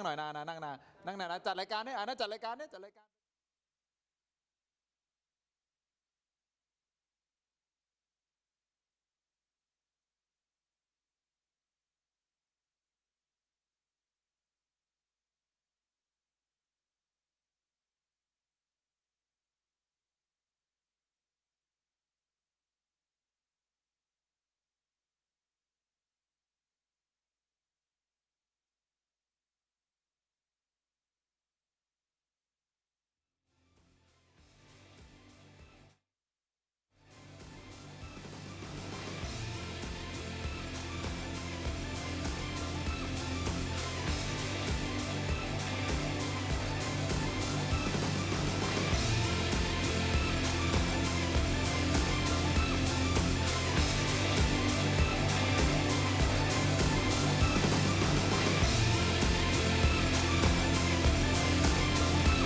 บอกว่าให้คุณผู้ชมหายหมดเลยคุณผู้ชมมิติใหม่คือให้คนดูรอแม่ดูน่าเกลียดไปหน่อยมีคนหนึ่งคอมเมนต์แม่ครับลูกได้ออกทีวีแล้วคือทำลูกออกทีวีพร้อมไหมพร้อมมานับมา5 4 3 2 กลับมากันต่อนะครับคุณผู้ชมถกไปถึงในช่วงของออนไลน์นะฮะมิ ครับ ติ ผม ใหม่ของการจัดรายการเมื่อสักครู่นี้ตอนจัดร้านนะฮะแขกรับเชิญก็ไม่อยู่พิธีกรก็ไม่อยู่นะครับไปเข้าห้องน้ำ แต่มีคนเข้ามาไหมมีจูเจออะไรเข้ามาไหม มี ใช่ไหม ทีมงานเข้ามานะครับอ่ะยังอยู่กับ2ท่านนะครับอาจารย์ศิโรจน์ ข้ามไพบูลย์นะครับนักวิชาการอิสระครับ ครับผม อาจารย์ดรธนพรศรียากูลนะครับผู้อำนวยการสถาบันวิเคราะห์การเมืองและนโยบายนะฮะเอาแหละมาออนไลน์ตอนนี้คือยาวๆความหมายคืออะไรจะไม่ถูกโฆษณาในการ เราจะพูดกันจนกว่าจะ6 ทุ่ม อ่ะเราพูดถึงหลากหลายประเด็นนะครับ ครับผม โดยเฉพาะเรื่องของสวผมว่า ครับ ตรงเนี้ยมาถึงระดับที่เราอาจจะต้องรอดูกันต่อไป เอาเป็นว่าผมขอคำสรุปจากอาจารย์ทั้งสองท่านหน่อย ครับ นะครับเอาละเราก็ถกเถียงกันแหละว่าหลักฐานพร้อมไม่พร้อมอะไร ครับ แต่ถ้าจะให้ทั้งสองท่านจากประสบการณ์ ครับ มองไปข้างหน้านะครับดูว่าในเดือนสิงหาคมนะฮะที่ทางกกตจะต้องมีมติอย่างใดอย่างหนึ่งออกมา ซึ่งเราไม่แน่ใจว่าจะออกมาแบบไหน แต่อาจารย์ทั้งสองท่านมองว่าจะออกมาแบบไหนหนึ่งแบบแรกเลยคือส่งหมดมีปัญหาก็คือส่งไปศาลหมด แบบที่ 2 คือไม่ส่งเลยยังยืนยันเหมือนเดิมไม่ส่งไม่มีใครผิด 3 คือมีส่งบางส่วนอาจารย์ทั้งสองท่านคิดว่าจะออกในทางไหน อันนี้คือการวิเคราะห์เฉยนะครับเป็นการคาดการณ์อาจารย์จ้าก่อนครับ กกตก็ต้องว่าตามพยานหลักฐาน ใช่ ใครหลักฐานถึงก็ต้องส่งสำหรับผมเนี่ยส่งแน่นอน ส่งแน่นอน ครับแต่ส่งไม่ครบ ก็คนหลักฐานไม่ถึงอ่ะคุณจะส่งได้ไง ส่งโอเค นะครับอันนี้หลักผมง่ายนิดเดียวเพราะผมอิงตามหลักเลย นะครับไม่มีอะไรซับซ้อนเพราะซ้อตายบอกว่าโตแล้ว อย่าซับซ้อน ผมก็ไม่ต้องซับซ้อน ผมบอกว่าถ้าหลักฐานถึงใครก็ส่งฮะเอา โอเค ไม่งั้นผมจะกล้าพูดเหรอถ้าหลักฐานถึงอนุทินถ้ามีจริงเนี่ยคุณว่าทำไมต้องมารอกันถึงวันนี้อ่ะก่อนหน้านี้คุณจำได้ไหมครับสมัยรัฐบาลพรรคเพื่อไทยเอาเป็นเอาตายกับคดีนี้แค่ไหนจะเข้าเป็นคดีพิเศษแล้วถ้าเส้นเงินถึง9 คนนี้จริงเนี่ยคุณว่าป่านี้ไม่เปิดมาหมดแล้วเหรอนี่เป็นข้อสังเกตของผมบ้างนะครับผมไม่ได้ฟอกใครทั้งนั้นผมแค่บอกว่ากกตผมฟันธงนะส่งแน่นอนแต่ไม่ส่งทั้งหมดเพราะกกตก็ต้องมีหลักครับก็ว่าตามพยานหลักฐานโอเคก็หลักมีแค่นี้ตรงไปตรงมาอาจารย์โทษนะด้วยความเคารพนะฮะมีหลายคนบางท่านก็พอทราบแหละอาจารย์ไปเรียนวปอเราบอกนี่ไงอาจารย์พอไปวปอเนี่ยปุ๊บจะเปลี่ยนสีเลยหรือเปล่าเป็นเดอะแบกหรือเปล่าเดอะแบกหรือเปล่าผมจะเล่าให้ฟังนะครับว่าวปอไม่ได้เกี่ยวอะไรกับเรื่องนี้เลยนะครับไม่ได้เกี่ยวอะไรกันเลยหรือมีคอนเนคชั่น ไม่เกี่ยวเลยไม่เกี่ยวไม่มีคนกกตไปเรียนวปอรุ่นผมเลยแม้แต่คนไม่เกี่ยวเลยหรือที่อาจารย์เข้าไปเรียนวปอผมจะบอกให้นะ เพราะอะไรคอนเนคชั่นรุ่นนี้เนี่ยนะครับคนที่เข้าไปครม.ชุดที่เห็นชอบคือครม.พรรคเพื่อไทยครับไม่ได้เกี่ยวอะไรครับผมนี่ข้าวนอกนาด้วยซ้ำไปถ้าจะเคลมว่าการที่ผมเข้าไปเป็นเพราะรัฐบาลนี้ผมเป็นคนเดียวครับที่เหลือเขาอนุมัติกันมาตั้งแต่สมัยรัฐบาลพรรคเพื่อไทยแล้วนะครับซึ่งตอนนั้นดีดผมออกนะแล้วผมก็ไม่ได้เกี่ยวข้องอะไรกับกระบวนการคัดเลือกเขาจะเอาใครก็เขาก็มีหลักเกณฑ์ก็ว่ากันไปนะฮะเพราะนั้นอันนี้ผมคิดว่าคือแต่ผมเข้าใจนะคือเอามาอำกันได้แล้วผมโอเคไม่เป็นไรหรอกนะครับแต่ผมก็ต้องบอกก่อนว่าเดี๋ยวมันไม่เกี่ยวกันจริงๆนะครับแต่อำกันโถเอ้ยผมโดนมากกว่านี้เพื่อนผมนะเอาหน้าผมเนี่ยผมรู้จักด้วยเอาหน้าผมไปสวมชดาไปเป็นละครลิงเลียตีนอนุทินโอ้โหผมไม่เคยโกรธใครเลยผมเข้าใจหมดทุกคนกระทั่งไอติมเป๋าไอรอผมก็เข้าใจถ้าผมไม่เข้าใจเขาผมจะร่วมรณรงค์ไอประชามติ21 ล้านเสียงไปทำไมผมรู้ครับผมรู้แต่ว่าแสดงว่าอาจารย์อยู่บนโลกของความเป็นจริงใช่ไหมผมว่าตามหลักไงผมว่าตามหลักคือชอบใครอารมณ์ความรู้สึกไม่ชอบกกตไม่ไว้วางใจผมก็คงไม่ต่างกันแต่คำถามก็คือว่าแล้วหลักมันคืออะไรมันก็ต้องจับมาตรงนี้ก่อนไม่งั้นคุณจะไล่ต้อนเขาจนเหรอมันก็กลายเป็นความรู้สึกส่วนตัวกันไปหมดแล้วคุณจะเอาอะไรไปต้อนเขาถ้าเกิดเขาไม่เวิร์กจริงผมก็ต้องยันมาตรงนี้ถ้าเขาไม่ส่งผมไปศาลแล้วเขาอธิบายไม่ได้ทั้งที่ผมเนี่ยครบองค์ประกอบเลยไอ้อย่างนี้ก็ล่อกันสิผมไม่เหม็นจะต้องปกป้องใครโอเคนะครับโอเคก็ชัดเจนดีก็เข้าใจผมเข้าใจอาจารย์จ๊ะเอากับซ้อตายบอกว่าโตแล้วอย่าซับซ้อนเดี๋ยวซ้อตายเนี่ยเดี๋ยวเอาโพสต์ขึ้นมาแน่นอนเดี๋ยวขยี้แน่นอนอาจารย์จ๊ะฟันว่าส่งแน่แต่ส่งไม่ครบอาจารย์ศิโรจน์มองไงครับผมเนี่ยคิดว่าจะไม่ส่งเลยไม่ส่งเลยเหรอใช่ครับผมคิดว่าจะไม่ส่งเลยใช่เพราะว่าอย่าลืมว่าตามคณะอนุกรรมอะไรนะคณะที่36เลยใช่ผมก็จะไม่ส่งเลยนะครับถ้าเกิดทำได้ผมถ้าเขาทำได้เขาจะไม่ส่งเลยโอเคเพราะอะไรที่มากกตเป็นยังไงทุกคนทราบดีใช่ไหมครับ กกตสัมพันธ์กับสวยังไงแล้วสวเชื่อมโยงกับใครเนี่ยในแง่การเมืองเราปฏิเสธไม่ได้หรอกนะครับจะแกล้งไม่รู้ยังไงก็ได้นะครับแต่เราก็เห็นแล้วว่าพรรคการเมืองสวกกตมันแนบแน่นกันมากดังนั้นถ้าเลือกได้ผมคิดว่าเขาจะไม่ส่งเลยแล้วเหตุผลที่ผมเชื่อคืออะไรก่อนหน้านี้เราเคยมีเหตุการณ์ที่ปปชเรื่องคุณศักดิ์สยามจำได้ไหมครับมีการตัดสินโดยศาลอะไรมาต่างๆนั้นแล้วปปชบอกว่าปปชไม่ทำอะไรเรื่องคุณศักดิ์สยามต่อจบเลยหลังจากนั้นนะครับมีคนไปยื่นเรื่องนะครับให้ประธานรัฐสภาคุณโสพลสารัมจากพรรคเพื่อไทยดำเนินการสอบปปชเรื่องศักดิ์สยามที่ปปชไม่ยอมขยับตามศาลรัฐธรรมนูญนะครับคุณโสพลสารัมไม่ทำอะไรเลย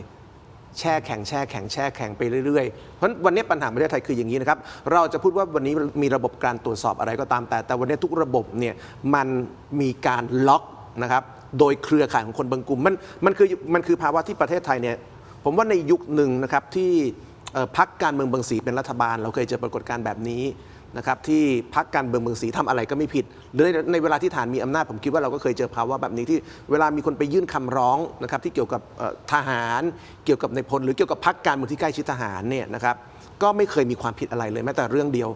วันนี้ผมคิดว่าประเทศไทยอยู่ในภาวะคล้ายๆกันยุคหนึ่งนะครับมีพรรคการเมืองบางพรรคทำอะไรไม่ผิดยุคหนึ่งมีพรรคที่ใกล้ชิดทหารทำอะไรก็ไม่ผิดยุคนี้วันนี้ผมว่ามันเกิดปรากฏการณ์ที่คนเขาจะสงสัยแบบนี้ว่าเอ๊ะทำไมบางเรื่องศาลรัฐธรรมนูญบอกว่าผิดแต่ปปชบอกว่าปปชไม่ทำต่อบางเรื่องกกตนะครับคณะอนุไต่สวนชุดที่1บอกว่ามีมูลแต่คณะอนุ36บอกว่าไม่มีมูลอะไรเลยเพราะฉะนั้นปัญหาของประเทศนี้เวลานี้คือระบบตรวจสอบมันทำงานไม่ได้นะครับเพราะมันมีความระแวงว่ามีคนบางกลุ่มชักใยหรือว่าควบคุมประเทศอยู่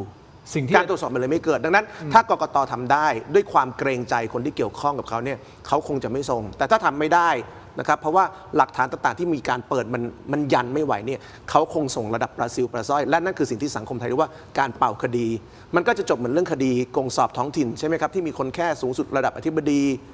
โดนคดีไปแต่สูงกว่านั้นก็มีการวางกรอบกันไว้ว่าอย่าแตะใครมากกว่าอธิบดี2 คนประเทศนี้มันเป็นอย่างนี้อยู่แล้วนี่ครับและเป็นทุกเรื่องด้วยจำเหตุการณ์ไฟไหม้ที่ลาดพร้าวได้ไหมครับ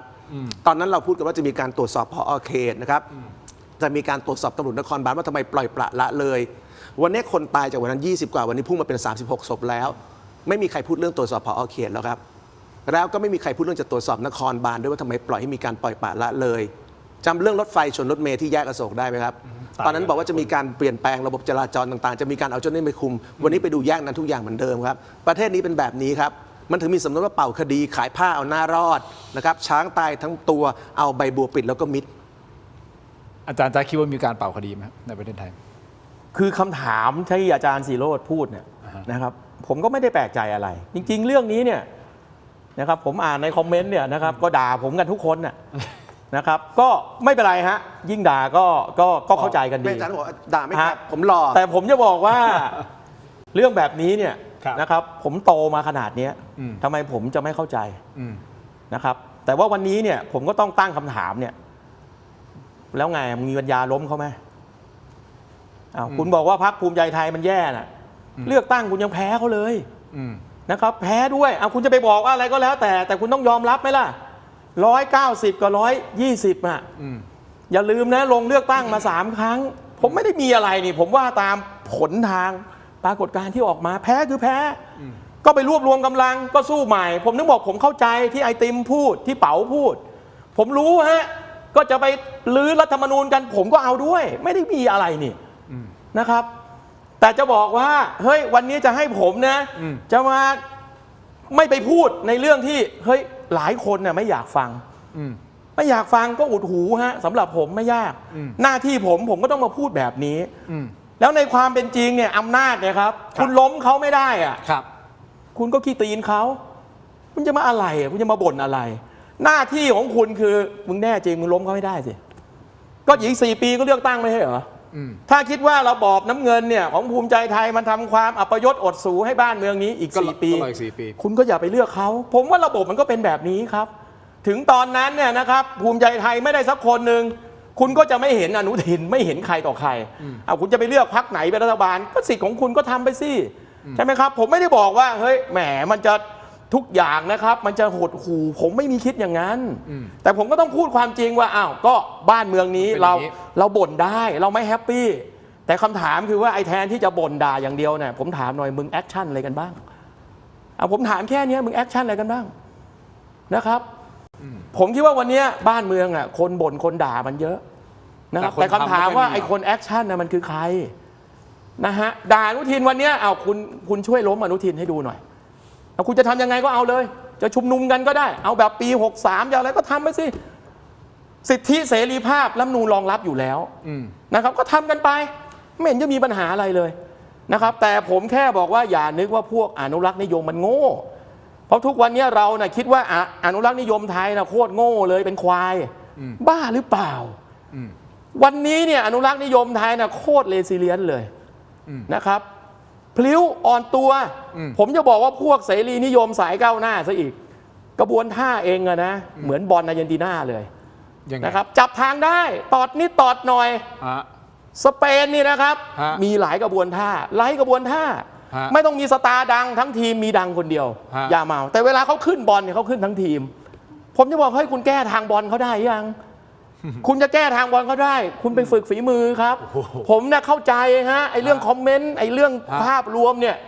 คนอย่างผมมีเหรอจะไม่เข้าใจชีวิตผมเนี่ยผมก็ผ่านมาไม่น้อยกว่าทุกคนน่ะ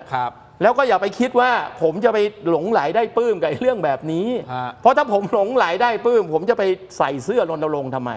ผมจำได้เลยผมไปออกทุกรายการรายการนี้ด้วยอาจารย์ก็ใส่เสื้อผมใส่มาโปรดิวเซอร์บางรายการเนี่ยยังไม่กล้าให้ผมใส่เลยกลัวว่ากกตจะ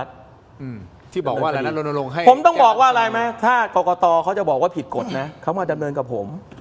นะฮะผมก็ไม่มีอะไรเนี่ยผมตรงไปตรงมาจะตายนะครับกลับมาเรื่องนี้ว่าผมไม่ได้คิดอะไรซับซ้อนนะครับเพราะผมโตแล้ว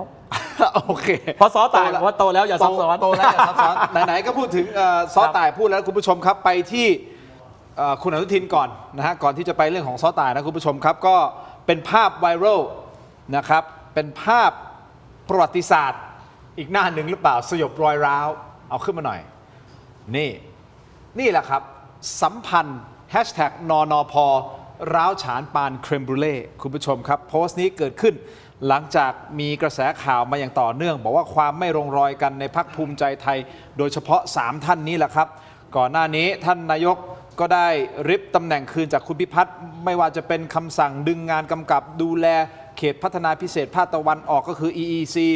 นะฮะหรือการที่รัฐบาลเตรียมพับโครงการแลนด์บริดจ์ในภาคใต้ที่คุณพิพัฒน์กำกับดูแลอยู่ก็เลยมีกระแสข่าวออกมาว่าไม่ลงรอยกันใช่ไหมอาจารย์ศิโรจน์จำได้ไหมเราเคยคุยกันเรื่องนี้มั้งใช่ไหมครับพอนักข่าวเห็นโพสต์นี้ก็ไปถามท่านนายกนะครับว่าได้เคลียร์ใจกันหรือยังท่านนายกตอบอย่างไรฟังครับทำไมต้องเคลียร์ใจอ่ะนะคุณบอกผมให้ผมทราบก่อนทำไมผมต้องเคลียร์ใจก็เป็นกระแสข่าวว่าคุณอยู่ในบ้านผมเหรอคุณถึงรู้คุณไม่ถ้าคุณไม่อยู่ก็ไม่ต้องถามเพราะเป็นเรื่องในบ้านใช่ไหมถ้าคุณรู้ยังไงผมเคลียร์ใจกันใช่ป่ะแล้วทำไมต้องมีเรื่องอะไรต้องเคลียร์ใจกันผมอยู่กันมากี่ปีแล้วผมอยู่มาตั้งแต่คุณยังไม่จบมหาวิทยาลัยเลยมั้งใช่ไหมครับอยู่ด้วยกันมาเพราะฉะนั้นอันนี้มันเป็นเรื่องในครอบครัวของผมเรื่อง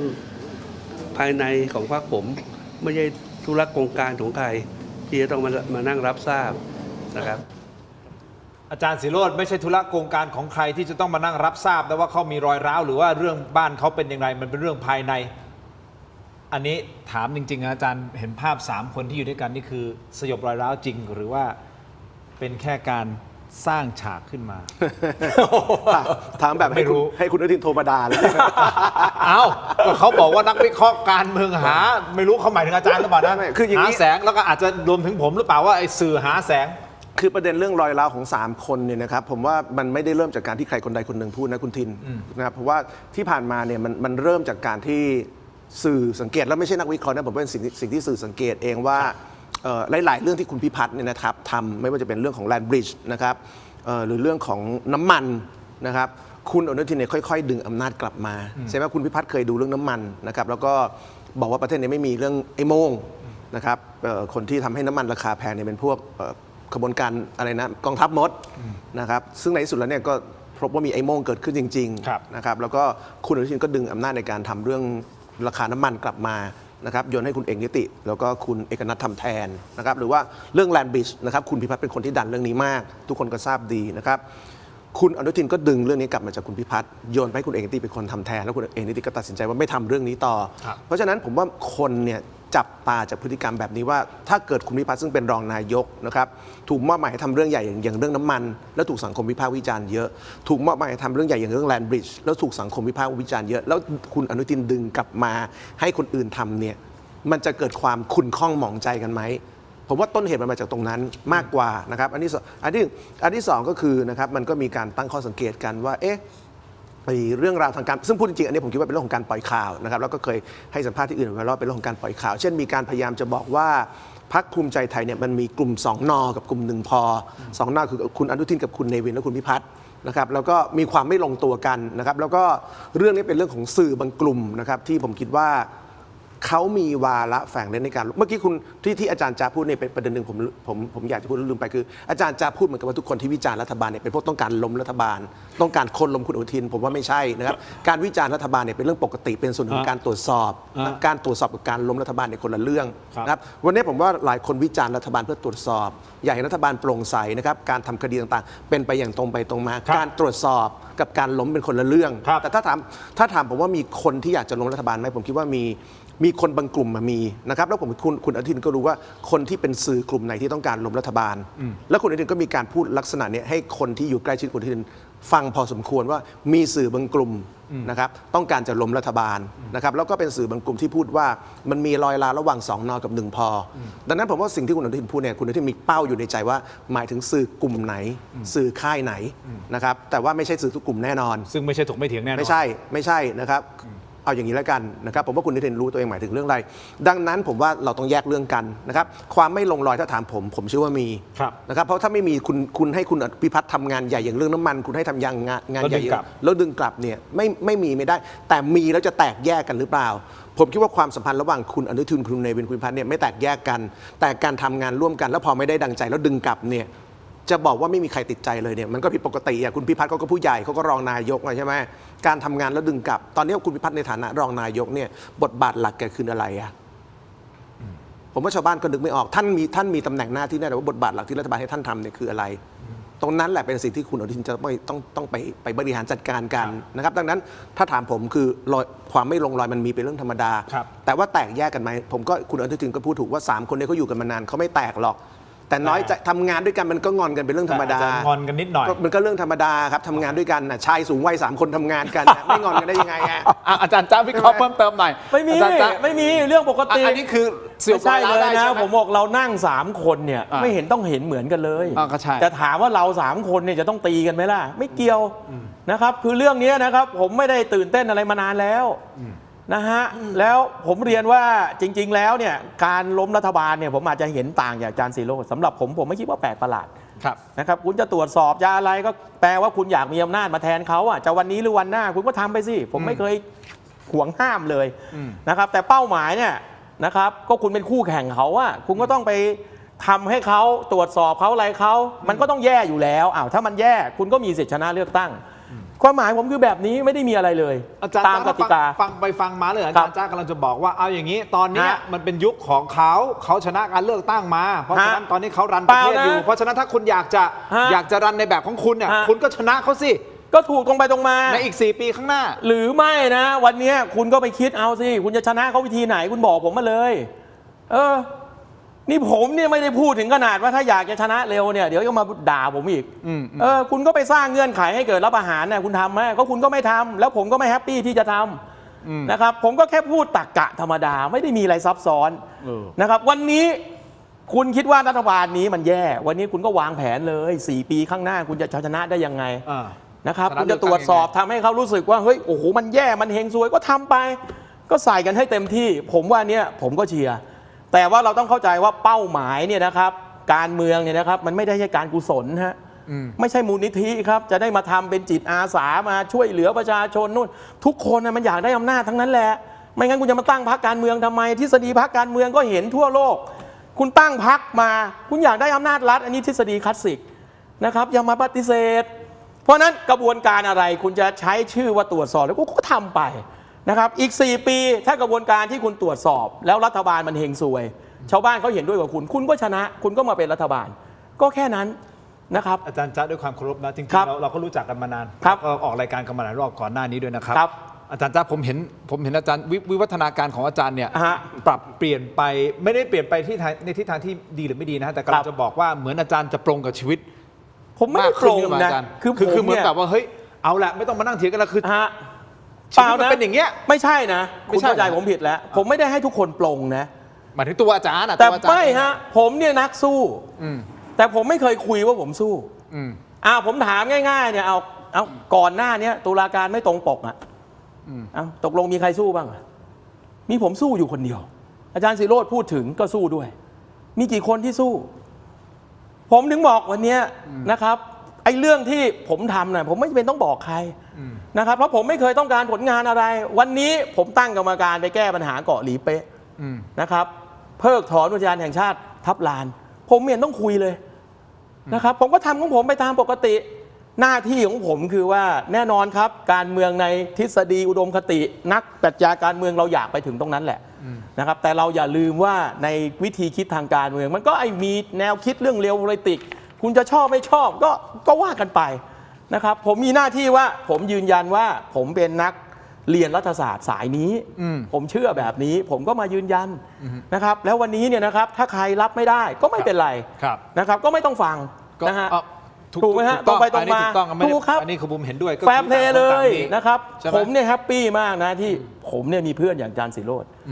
ถูกไหมฮะเรามาคุยกันเนี่ยหลายรายการเนี่ยผมอาจารย์ศิโรจน์เนี่ยเห็นเหมือนกันบ้างต่างบ้างแต่เราสองคนเราเคารพนับถือกัน ไม่ได้มีอะไรเลยนะครับปกติแท้ แล้ว นะ อา ครั จาร บ ย์ศิโรจน์รู้สึกงั้นมาอาจารย์ คือคุยเรื่องแกเยอะคุยเรื่องประเด็นดีกว่า โอเค วันนี้จะกลายเป็นประเด็นเรื่องชีวิตของจ้าธนากรแล้ว ไม่ได้เจอนานไง คิด โอ ถึง เค คิดถึงบอกผม มา หายไปตั้งส ต่ อ อง เดือน ต่อกันที่โพสต์หน่อยนะครับคุณผู้ชมครับภรรยาของคุณเนวินนะฮะก็มีการโพสต์เมื่อคืนเวลาประมาณสัก4 ทุ่มนะฮะคุณผู้ชมครับคุณกรุณาชิดชอบภรรยาของคุณเนวินชิดชอบประธานสโมสรฟุตบอลบุรีรัมย์ยูไนเต็ดโพสต์ข้อความผ่าน IG Story นะเนื้อหาใจความบอกว่าเหลี่ยมจัดก็ตัดทิ้ง ดีก็ครบทรยศก็ตัดทิ้งโตแล้วอย่าซับซ้อนอันนี้มีการตั้งคำถามให้คนมาพิมพ์ตอบด้วยนะครับว่าใช่ไหมโหวตหน่อยเขาโหวตได้ถูกต้องไหมฮะนักข่าวก็เอาเรื่องนี้ไปถามคุณอนุทินเหมือนกันนะฮะว่าตกลงซ้อหมายความว่าอะไร ฟังครับ พูดผิดไหมคนที่ไม่ควรคบคนที่ไม่จริงใจต่อกันคนที่โกหกหลอกลวงพี่น้องประชาชนเอาความเท็จมาออกสื่อสาธารณะหิวแสงนะครับไม่มีข้อมูลแล้วก็ไม่มีข้อมูลไม่มีอาชีพ แล้วก็มาทำตัวเป็นนักวิเคราะห์ข่าวการเมืองอะไรทั้งหลายคนเหล่านี้ไปให้ความเชื่อถือได้ยังไงหลายคนยังเอาตัวไม่รอดเลยนะครับกิจการแต่ละคนก็ดูสิปิดไปทีละเจ้า2 เจ้า 3 เจ้าแล้วคุณไปเชื่อถือคนพวกนี้ผมว่านักข่าวต้องวิเคราะห์การศึกษาเนี่ยมันช่วยอย่างคือมันทำให้เราวิเคราะห์ได้นะครับ อาจารย์ศิโรจน์เอาตัวเองรอดไหมครับถ้าอาจารย์เอาตัวเองรอดนั่นหมายความว่าท่านอนุทินไม่ได้หมายถึงอาจารย์ศิโรจน์ คุณอนุทินไม่ได้หมายถึงผมเพราะว่าคำพูดในคุณอนุทินโทรคุยผม 3-4 คืนที่แล้วก่อนแล้วคือวันนั้นบังเอิญมีธุระต้องคุยกันเรื่องอื่นนะครับแล้วคุยกันเรื่องอื่นเสร็จคุณอนุทินก็บ่นเรื่องนี้อาจารย์ตอนนี้ผมโดนอย่างนี้1 2 3 4แล้วก็พูดประโยคแบบนี้ให้ผมฟังเพราะฉะนั้นคุณอนุทินไม่ได้หมายถึงผมแน่นอนเดี๋ยวก่อนนะอาจารย์ศิโรจน์คุยอะไรกับครับผมมีหน้าที่ต้องคุยกับคนเยอะมากอยู่แล้วครับคุณดินผมรู้ผมมีหน้าคืองานที่ผมทำมันต้องคุยกับคนเยอะมากอยู่แล้วเพราะฉะนั้นการคุยกับคนเป็นเรื่องธรรมดาของผมแล้วคุยอะไรกันบ้างครับ3-4 คืนก่อนก็คุยเรื่องสถานการณ์การเมืองเรื่องนี้เรื่องนั้นเบื้องหน้าเบื้องหลังเป็นยังไงไม่อย่างนั้นผมจะมีข้อมูลได้ยังไงคุณคิดว่าเวลาผมพูดเรื่องนั้นเรื่องนี้ผมไม่มีข้อมูลนะครับมีอาจารย์ผมไม่ได้คอนเนคชั่นมีอยู่แล้วผมไม่ได้พูดเพื่อแสดงความเห็นนะครับคือถ้าคุณไปดูเวลาผมไลฟ์ในรายการของผมเองที่ช่องผมเองซิโร่ทอล์กตาสว่างกว่าเนี่ยครับผมย้ำตลอดว่าเวลาเรื่องที่ผมพูดต่างๆนานาเนี่ยเรื่องไหนเป็นเรื่องซึ่งผมพูดตามข้อมูลที่บุคคลสำคัญทางการเมืองแต่ละกลุ่มได้เล่าให้ผมฟังนะครับเพราะฉะนั้นเวลาผมพูดเนี่ยผมแยกตลอดว่าเรื่องนี้ความเห็นแต่เรื่องนี้เป็นเรื่องที่ผมพูดตามข้อมูลเพราะฉะนั้นเวลาผมพูดว่าผมจะมีเรื่องไหนตามข้อมูลเนี่ยผมต้องคุยกับคนที่เกี่ยวข้องนะบางเรื่องผมก็คุยกับพรรคเพื่อไทยนะครับบางเรื่องผมก็คุยกับพรรคประชาชนบางเรื่องผมก็ต้องคุยกับพรรคภูมิใจไทยบางเรื่องผมก็ต้องคุยกับทหารอันนี้เป็นเรื่องที่เราต้องทำอยู่แล้วเพราะเราทำสื่อเราไม่คุยกับใครไม่ได้เราทำงานแบบมโนไม่ได้กลับมาที่คำถามผมว่าคุยอะไรกับท่านนายก ผมมันหลายเรื่อง ท่านเหนื่อยไหม มันหลายเรื่อง ท่านได้ถามว่าท่านเหนื่อยไหมช่วง ก็เหนื่อย ท่านกังวลข้ออะไรบ้างฮะมีไหมกังวลอะไรบ้าง ผมก็บอกไปว่าแกร้องเพลงเติ้งลี่จินไม่เพราะบน ผมว่ารอบหน้าอย่าร้อง เทียน นะ หมีมี่นี่นะ เสียงไม่ได้ โอ้ เสีย ย งไม่ได้กลับมาเรื่องนี้เพราะฉะนั้นคำพูดนี้คุณอนุทินเนี่ยพูดให้ผมฟังตั้งแต่2-3 คืนก่อนแล้วแล้วตอนที่แกพูดเนี่ยผมก็นึกใจว่า ผมก็กลัวว่าแกจะไปพูดอย่างเงี้ยออกสื่อนะครับเพราะผมรู้ว่าถ้าแกพูดอย่างเงี้ยออกสื่อเนี่ยประเด็นมันจะแรงนะครับวันนี้แกพูดออกสื่อมาซึ่งถ้าคุณทินถามว่าหมายถึงผมไหมเนี่ยคงไม่ได้หมายถึงผมหรอกเพราะตอนที่คุยเนี่ยเรารู้ว่าแกหมายถึงใครนะครับซึ่งไม่ใช่ผมนะครับแต่ว่าผมกลับมาพูดเรื่องภาพรวมแล้วกันผมรู้สึกว่าวันนี้นายกหงุดหงิดสื่อง่ายเกินไปนะครับแล้วก็องค์คาพยพต่างๆในภูมิใจไทยหงุดหงิดสื่อง่ายเกินไปแล้วไอ้การที่คุณสุประชัยก็ดีพูดว่าจะไปฟ้องคนนั้นคนนี้ก็ดีนะครับหรือว่าคำพูดของซ้อตายซึ่งผมไม่รู้ว่าท่านหมายถึงใครนะอาจจะหมายถึงเรื่องการเมืองหรือไม่หมายถึงก็ได้อาจจะงอนคุณเนวินก็ได้ว่านัดไปกินข้าวเราไม่มาหรือเปล่าก็ได้ใช่ไหมบางทีคนเราเป็นครอบครัวอาจจะโมโหกันว่าแบบเฮ้ยพี่เนบอกว่าจะพาตายไปกินสเต็กพี่เนไม่พาไปกินไปอยู่กับพี่หนูทั้งวันอย่างเงี้ย โอ้โหแล้วถึงขนาดต้องโพสต์นี่นะเหลี่ยมจัดก็ตัดทิ้งเลย เมียคุณโพสต์ด่าคุณบ้างไหมถ้าคุณไม่มีคู่สมรสของผมถ้าจะด่าแล้วโทรมาเลยด่าตอนนั้นก็สดๆไม่ต้องมาโพสต์แต่ว่าผมว่าโดยภาพรวมคืออย่างนี้นะครับผมว่าพรรคภูมิใจไทยโดยเฉพาะยิ่งคนสำคัญเนี่ยหงุดหงิดมากตอนนี้นะครับแล้วผมคิดว่าการหงุดหงิดมากของรัฐบาลว่าจะรัฐบาลไหนเนี่ยไม่นิ่งแล้วนะครับคุณอนุทินในฐานะเป็นนายกเนี่ยออกมาตอบโต้สื่อแบบแรงๆบ่อยขึ้นเรื่อยๆนะครับแล้วคนต่างๆภูมิใจไทยเนี่ยก็ออกมาขู่ว่าจะฟ้องคนนั้นคนนี้รุนแรงมากขึ้นเรื่อยๆผมว่าทั้งหมดนี้เป็นสัญญาณไม่ดีของรัฐบาลนะครับว่ามีความกังวลกับเรื่องบางเรื่องนะครับแล้วก็มีความกังวลว่าตัวเองคุมสถานการณ์ต่างๆไม่ได้นะครับผมว่าเรื่องนี้รัฐบาลจะต้องตั้งหลักให้ดีนะครับผมเนี่ยเป็นคนวิจารณ์รัฐบาลมาตลอดทุกชุดนะพลเอกประยุทธ์เป็นนายกผมก็วิจารณ์พรรคประชาธิปัตย์เป็นรัฐบาลพี่ผมเป็นรัฐมนตรีผมก็วิจารณ์คุณทักษิณเป็นผมก็วิจารณ์นะครับข้อสังเกตของผมคือแบบนี้เมื่อไหร่ก็ตามที่รัฐบาลใดรัฐบาลหนึ่งเข้าสู่ภาวะของการโมโหสื่อด่าสื่อตอบโต้สื่อแบบมีอารมณ์รัฐบาลจะเริ่มนับถอยหลังไม่ใช่เพราะสื่อเป็นเทวดาด่าไม่ได้นะครับแต่ว่าแปลว่ารัฐบาลเจอปัญหาต่างๆที่รัฐบาลรู้สึกว่าตัวเองคุมไม่ได้มากขึ้นเรื่อยๆแล้วพอรัฐบาลคุมไม่ได้มากขึ้นเรื่อยมันเหมือนทีมฟุตบอลนะครับที่ไม่รู้ว่าจะเล่นเกมยังไงหาแผนการเล่นไม่ได้ผมเนี่ยคิดว่าวันนี้รัฐบาลเข้าสู่ภาวะแบบนั้นไม่ใช่ว่าผมจะล้มรัฐบาลนะแต่ผมวิเคราะห์ตรงไปตรงมาเช่น 3-4 เดือนนี้ถามว่ามีข่าวเชิงบวกของรัฐบาลไหมมันไม่มีใช่ไหมครับมันมีแต่ข่าวเชิงลบเยอะไปหมดข่าวเชิงบวกเดียวที่มีชัดๆก็คือเรื่องของการทำไทยช่วยไทย plusแต่ว่าไทยช่วยไทย plus มันก็เป็นข่าวอายุสั้นหลังจากนั้นก็เจอเรื่องตัดเงินคนจนนะครับหลังจากนั้นก็เจอเรื่องโกงสอบหลังจากนั้นก็มีประเด็นหัวสวนะครับข่าวทั้งหมดเนี่ยเป็นข่าวเชิงลบแล้วผมว่าวันนี้รัฐบาลตั้งหลักไม่ได้พอตั้งหลักไม่ได้เนี่ยเกิดอาการหงุดหงิดนะครับผมก็หวังว่าอาการหงุดหงิดเนี่ยจะเป็นสิ่งที่รัฐบาลจะตั้งหลักได้เร็วๆเพราะว่าจะอย่างไรก็ตามประเทศเนี่ยต้องมีรัฐบาลที่ตั้งหลักได้นะครับจะชอบรัฐบาลไหนหรือไม่ชอบเนี่ยรัฐบาลต้องตั้งหลักได้เพราะว่าถ้ารัฐบาลตั้งหลักไม่ได้คุมอารมณ์ไม่ได้เหมือนประเทศเป็นทีมฟุตบอลที่โค้ชตั้งสติไม่ได้แล้วบอลมันจะแพ้อาจารย์จ๊ะโพสต์ของซ้อตายครับผมเอาขึ้นมาอีกทีนึงได้ไหมฮะอาจารย์จ๊ะพอจะวิเคราะห์ได้ไหมหมายถึงใครอะไรยังไงซึ่งโพสต์นี้ IG Story มาหลังจากที่มีการโพสต์ภาพ3 ผมเรียนตรงภาพ3 คนใช่ไหมคือผมก็ไม่ทราบหรอกว่าท่านหมายถึงใครแต่ถ้าจะให้คาดการก็ไม่น่าจะหมายถึง3 คนที่อยู่ในรูปเท่านั้นแหละนะครับเพราะ3 คนที่อยู่ในรูปเนี่ยซ้อตายก็รู้จักทุกคนนะครับคนหนึ่งก็พ่อบ้านท่านนะครับอีก2 คนก็เป็นผู้หลักผู้ใหญ่ที่ท่านก็เคารพนับถือก็แค่นั้นส่วนท่านจะหมายถึงใครอันนี้ไม่ทราบจริงๆนะครับแต่ไม่ใช่3 คนนี้อันนี้คือตอบได้เลยตอนนี้อาจจะเป็นเรื่องส่วนตัวที่ไม่ได้เกี่ยวกับการเมืองก็ได้ถูกฮะอันนี้จะโมโหคนขับรถอะไรก็แล้วแต่นะครับมันก็เกิดขึ้นได้ใช่ไหมนะครับแต่ว่ามันก็เป็นปรากฏการณ์ที่ก็ท่านเป็นคนสาธารณะถูกไหมครับท่านก็เปิดเนื้อเปิดตัวทางการเมืองเยอะแยะคนไทยก็รู้จักท่านก็ไม่เป็นไรนะสำหรับผมก็ดีออกนะครับก็ตีความลึกๆลับๆนะครับแต่เมื่อกี้ท่านบอกอย่าซับซ้อนไม่ใช่เหรอนั่นจะอย่าซับซ้อนนะทำไมกลายเป็นเราซับซ้อนเอาก็เดี๋ยวคุณไปถามท่านเลยว่าท่านหมายถึงใครโตแล้วอย่าซับซ้อนผมไม่ทราบจริงๆเดี๋ยวต้องไปดูคุณเนวินผมเองครับจบเลยแต่ว่าตอบได้อย่างเดียวว่าไม่ได้หมายถึง3 ท่านในรูปแน่นอนนะครับไม่เกี่ยวเลยโอเคนะครับแล้วที่ท่าน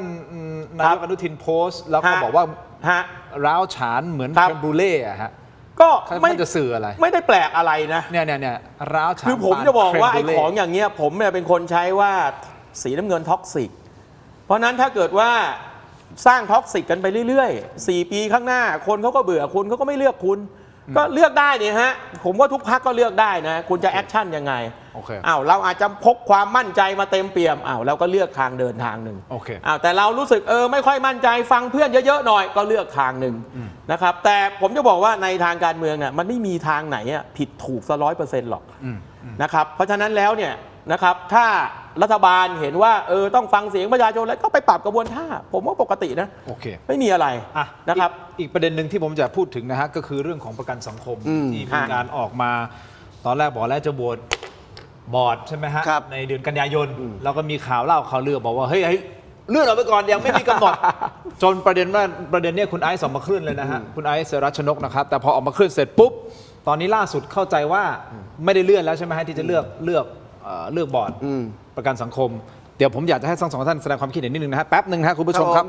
เพราะอะไรเพราะผมขอมอบของก่อนโอ้โหอันนี้ มอบของนี่ นั่งมาตั้งนานรอช่วงนี้แหละ อาจารย์จ้า เขาต้องเอาผงซักฟอกไปให้ภรรยาครับไม่งั้นเดี๋ยวภรรยาโพสต์ด่า ภรรยาโพสต์ด่านะ ไปข้างนอกไม่เอาของกลับมา เพราะอ่านหน้าจอเนี่ยโพสต์มา10 คนเนี่ยด่า 9.5 โอ้ยไม่หรอกอาจารย์ก็มีคนเห็นด้วย ด่าแก 9.5 แกไม่แคร์ถ้าเมียไม่ด่า ขอมอบอาจารย์จ้านะครับคุณผู้ชม ขอบคุณมากครับด่าคนเดียวเดี๋ยวสะเทือน ขอบคุณครับนี่ครับคุณผู้ชมครับเม็ดอมซิงค์พลัสผลิตภัณฑ์ไมบาซินจากเกรเตอร์ฟาร์มาครับมี3สูตรที่มีคุณประโยชน์จากวิตามินหลากหลายชนิดครับเม็ดอมซิงค์พลัสวิตามินซีแล้วโคคิวเทนกลิ่นองุ่นมะนาวเม็ดอมซิงค์พลัสลูทีและบิลเบอรี่กลิ่นแบล็คเคอร์เรนต์เม็ดอมซิงค์พลัสเบต้ากลูแคนกลิ่นสตรอเบอรี่นะครับซิงค์มีส่วนช่วยในการทำหน้าที่ของระบบภูมิคุ้มกันและกระบวนการต่อต้านอนุมูลอิสระถ้าเจ็บคอไอหรืออยากเสริมภูมิคุ้มกันเลือกไมบาซินจากเกรเตอร์ฟาร์มาหาซื้อได้ที่ร้านสะดวกซื้อซุปเปอร์มาร์เก็ตและร้านขายยาทั่วประเทศไมบาซินจากเกรเตอร์ฟาร์มา9-60 ปีอย่างมั่นคงและยั่งยืนนะครับขอบคุณไมบาซินที่อยู่เคียงข้างถกไม่เถียงครับขอบคุณมากๆเลยนะครับไมบาซินฮะนี่อยู่เคียงข้างกับเราตลอดและหวังว่าท่านจะอยู่เคียงข้างเราตลอดไปนะครับ ขอขอบคุณครับอ้วยอันโอสถนะครับนี่คือยาดมสมุนไพรตรามังกรทองนะครับมอบให้ท่านละ1 แพ็คนะ ขอบคุณมากครับ จะได้ดม อันนี้ สูด ชอบ ดมเข้าไปนะฮะคุณผู้ชมครับแต่วันนี้ขอแนะนำยาน้ำแก้ร้อนในเขากุยจากอ้วยอันโอสถเช่นเดียวกันนะครับบรรเทาไข้ตัวร้อนทานได้ทั้งเด็กและผู้ใหญ่ครับมีจำหน่ายตามร้านขายยาทั่วประเทศอ่านคำเตือนในฉลากและเอกสารกำกับผลิตภัณฑ์ก่อนใช้นี่คือยาน้ำแก้ร้อนในเขากุยจากอวยอันโอสถนะครับขอบคุณมากๆครับอวยอันโอสถที่อยู่เคียงข้างถกไม่เถียงนะครับขอบคุณมากๆเลยนะครับอยู่กับเราไปนานๆนะฮะขอบคุณมากๆเลยนะครับ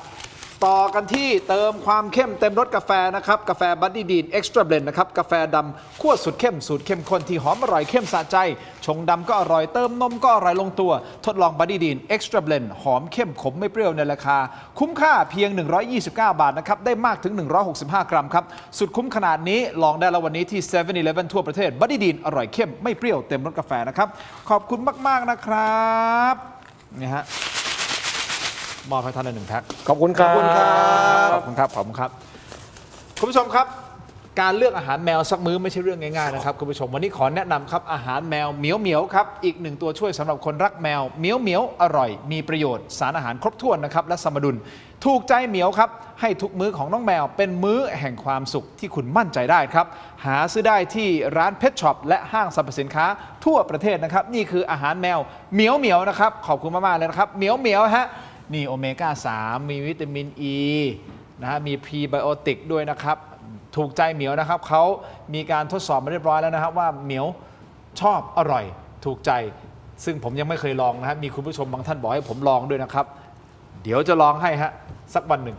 เราจะโตไปด้วยกัน อาหารแมวเหมียวครับขอบคุณมากๆนะครับต่อกันที่เพราะห้องน้ำที่ดีนะครับสะท้อนถึงภาพลักษณ์และรสนิยมที่ดีนะครับคุณผู้ชมแอปซิโรโนนะครับผลิตภัณฑ์ดับกลิ่นโถปัสสาวะชายที่จะเปลี่ยนห้องน้ำของคุณให้หอมสะอาดมีระดับนะครับเหมาะอย่างยิ่งสำหรับโรงแรมร้านอาหารและทุกครัวเรือนมีให้เลือกใช้งานทั้งแบบแผ่นชีทแบบก้อนและแบบแขวนสำหรับสุภาพสตรีนะครับคุณผู้ชม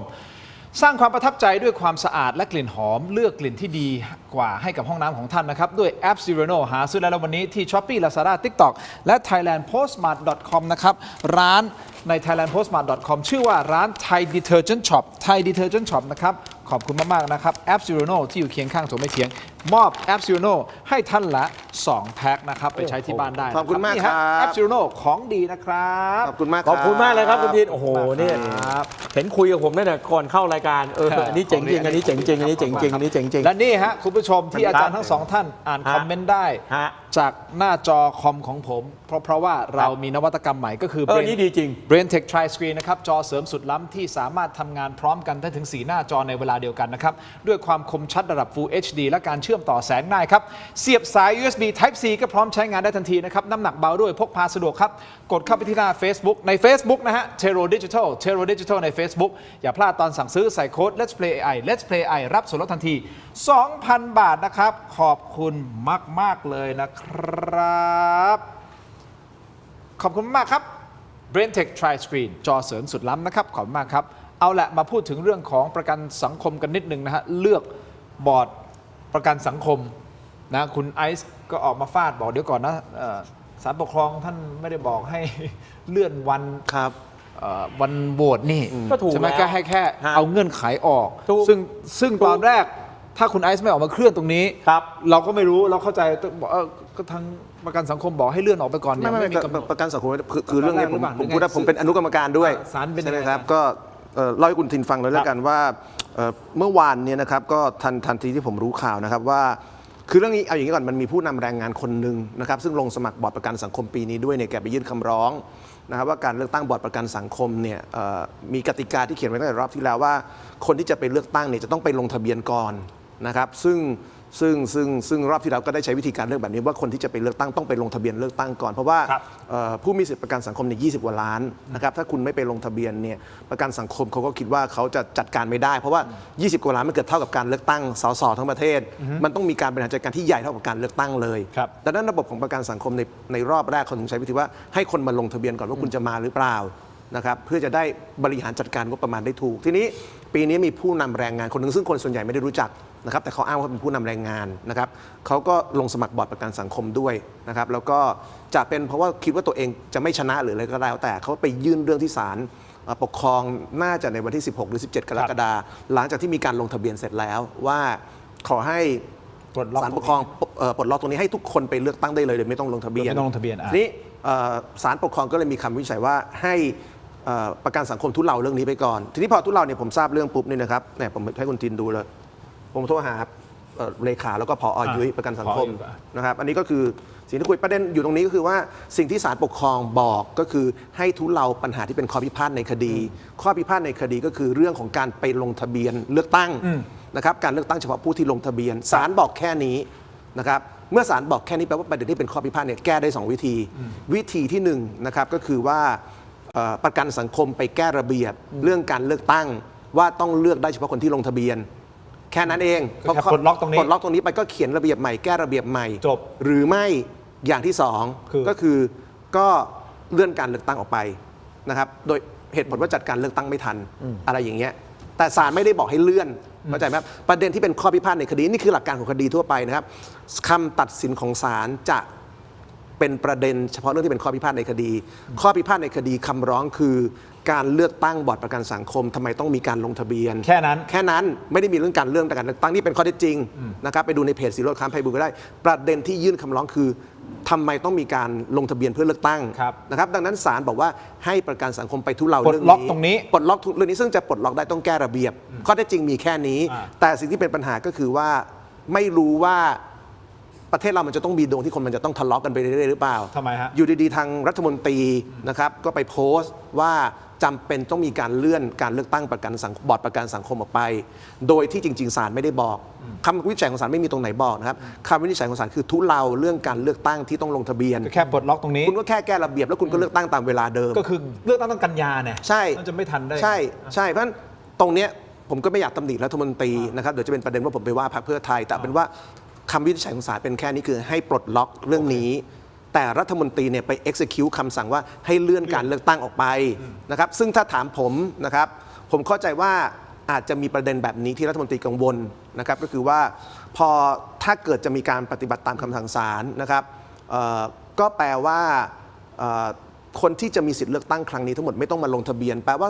การบริหารการเลือกตั้งของประกันสังคมต้องปรับใหม่หมด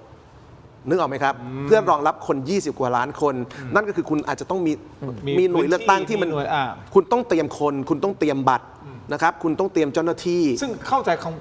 ข้อกังวลนี้นะ เข้าใจข้อกังวลนะครับเพราะฉะนั้น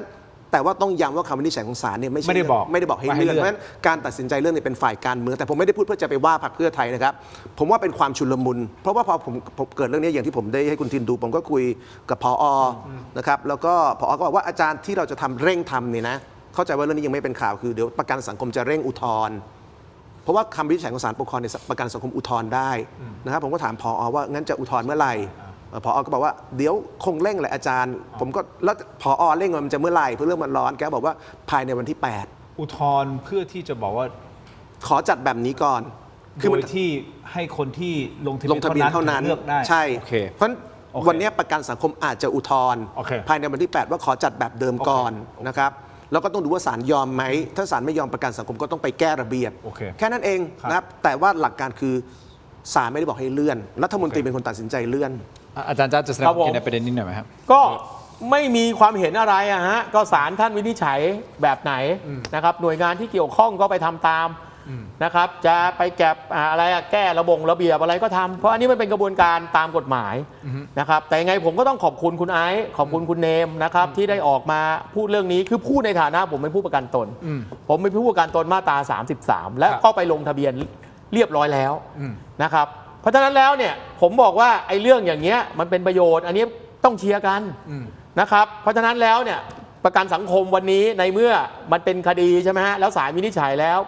ก็ไปปรับตามนั้น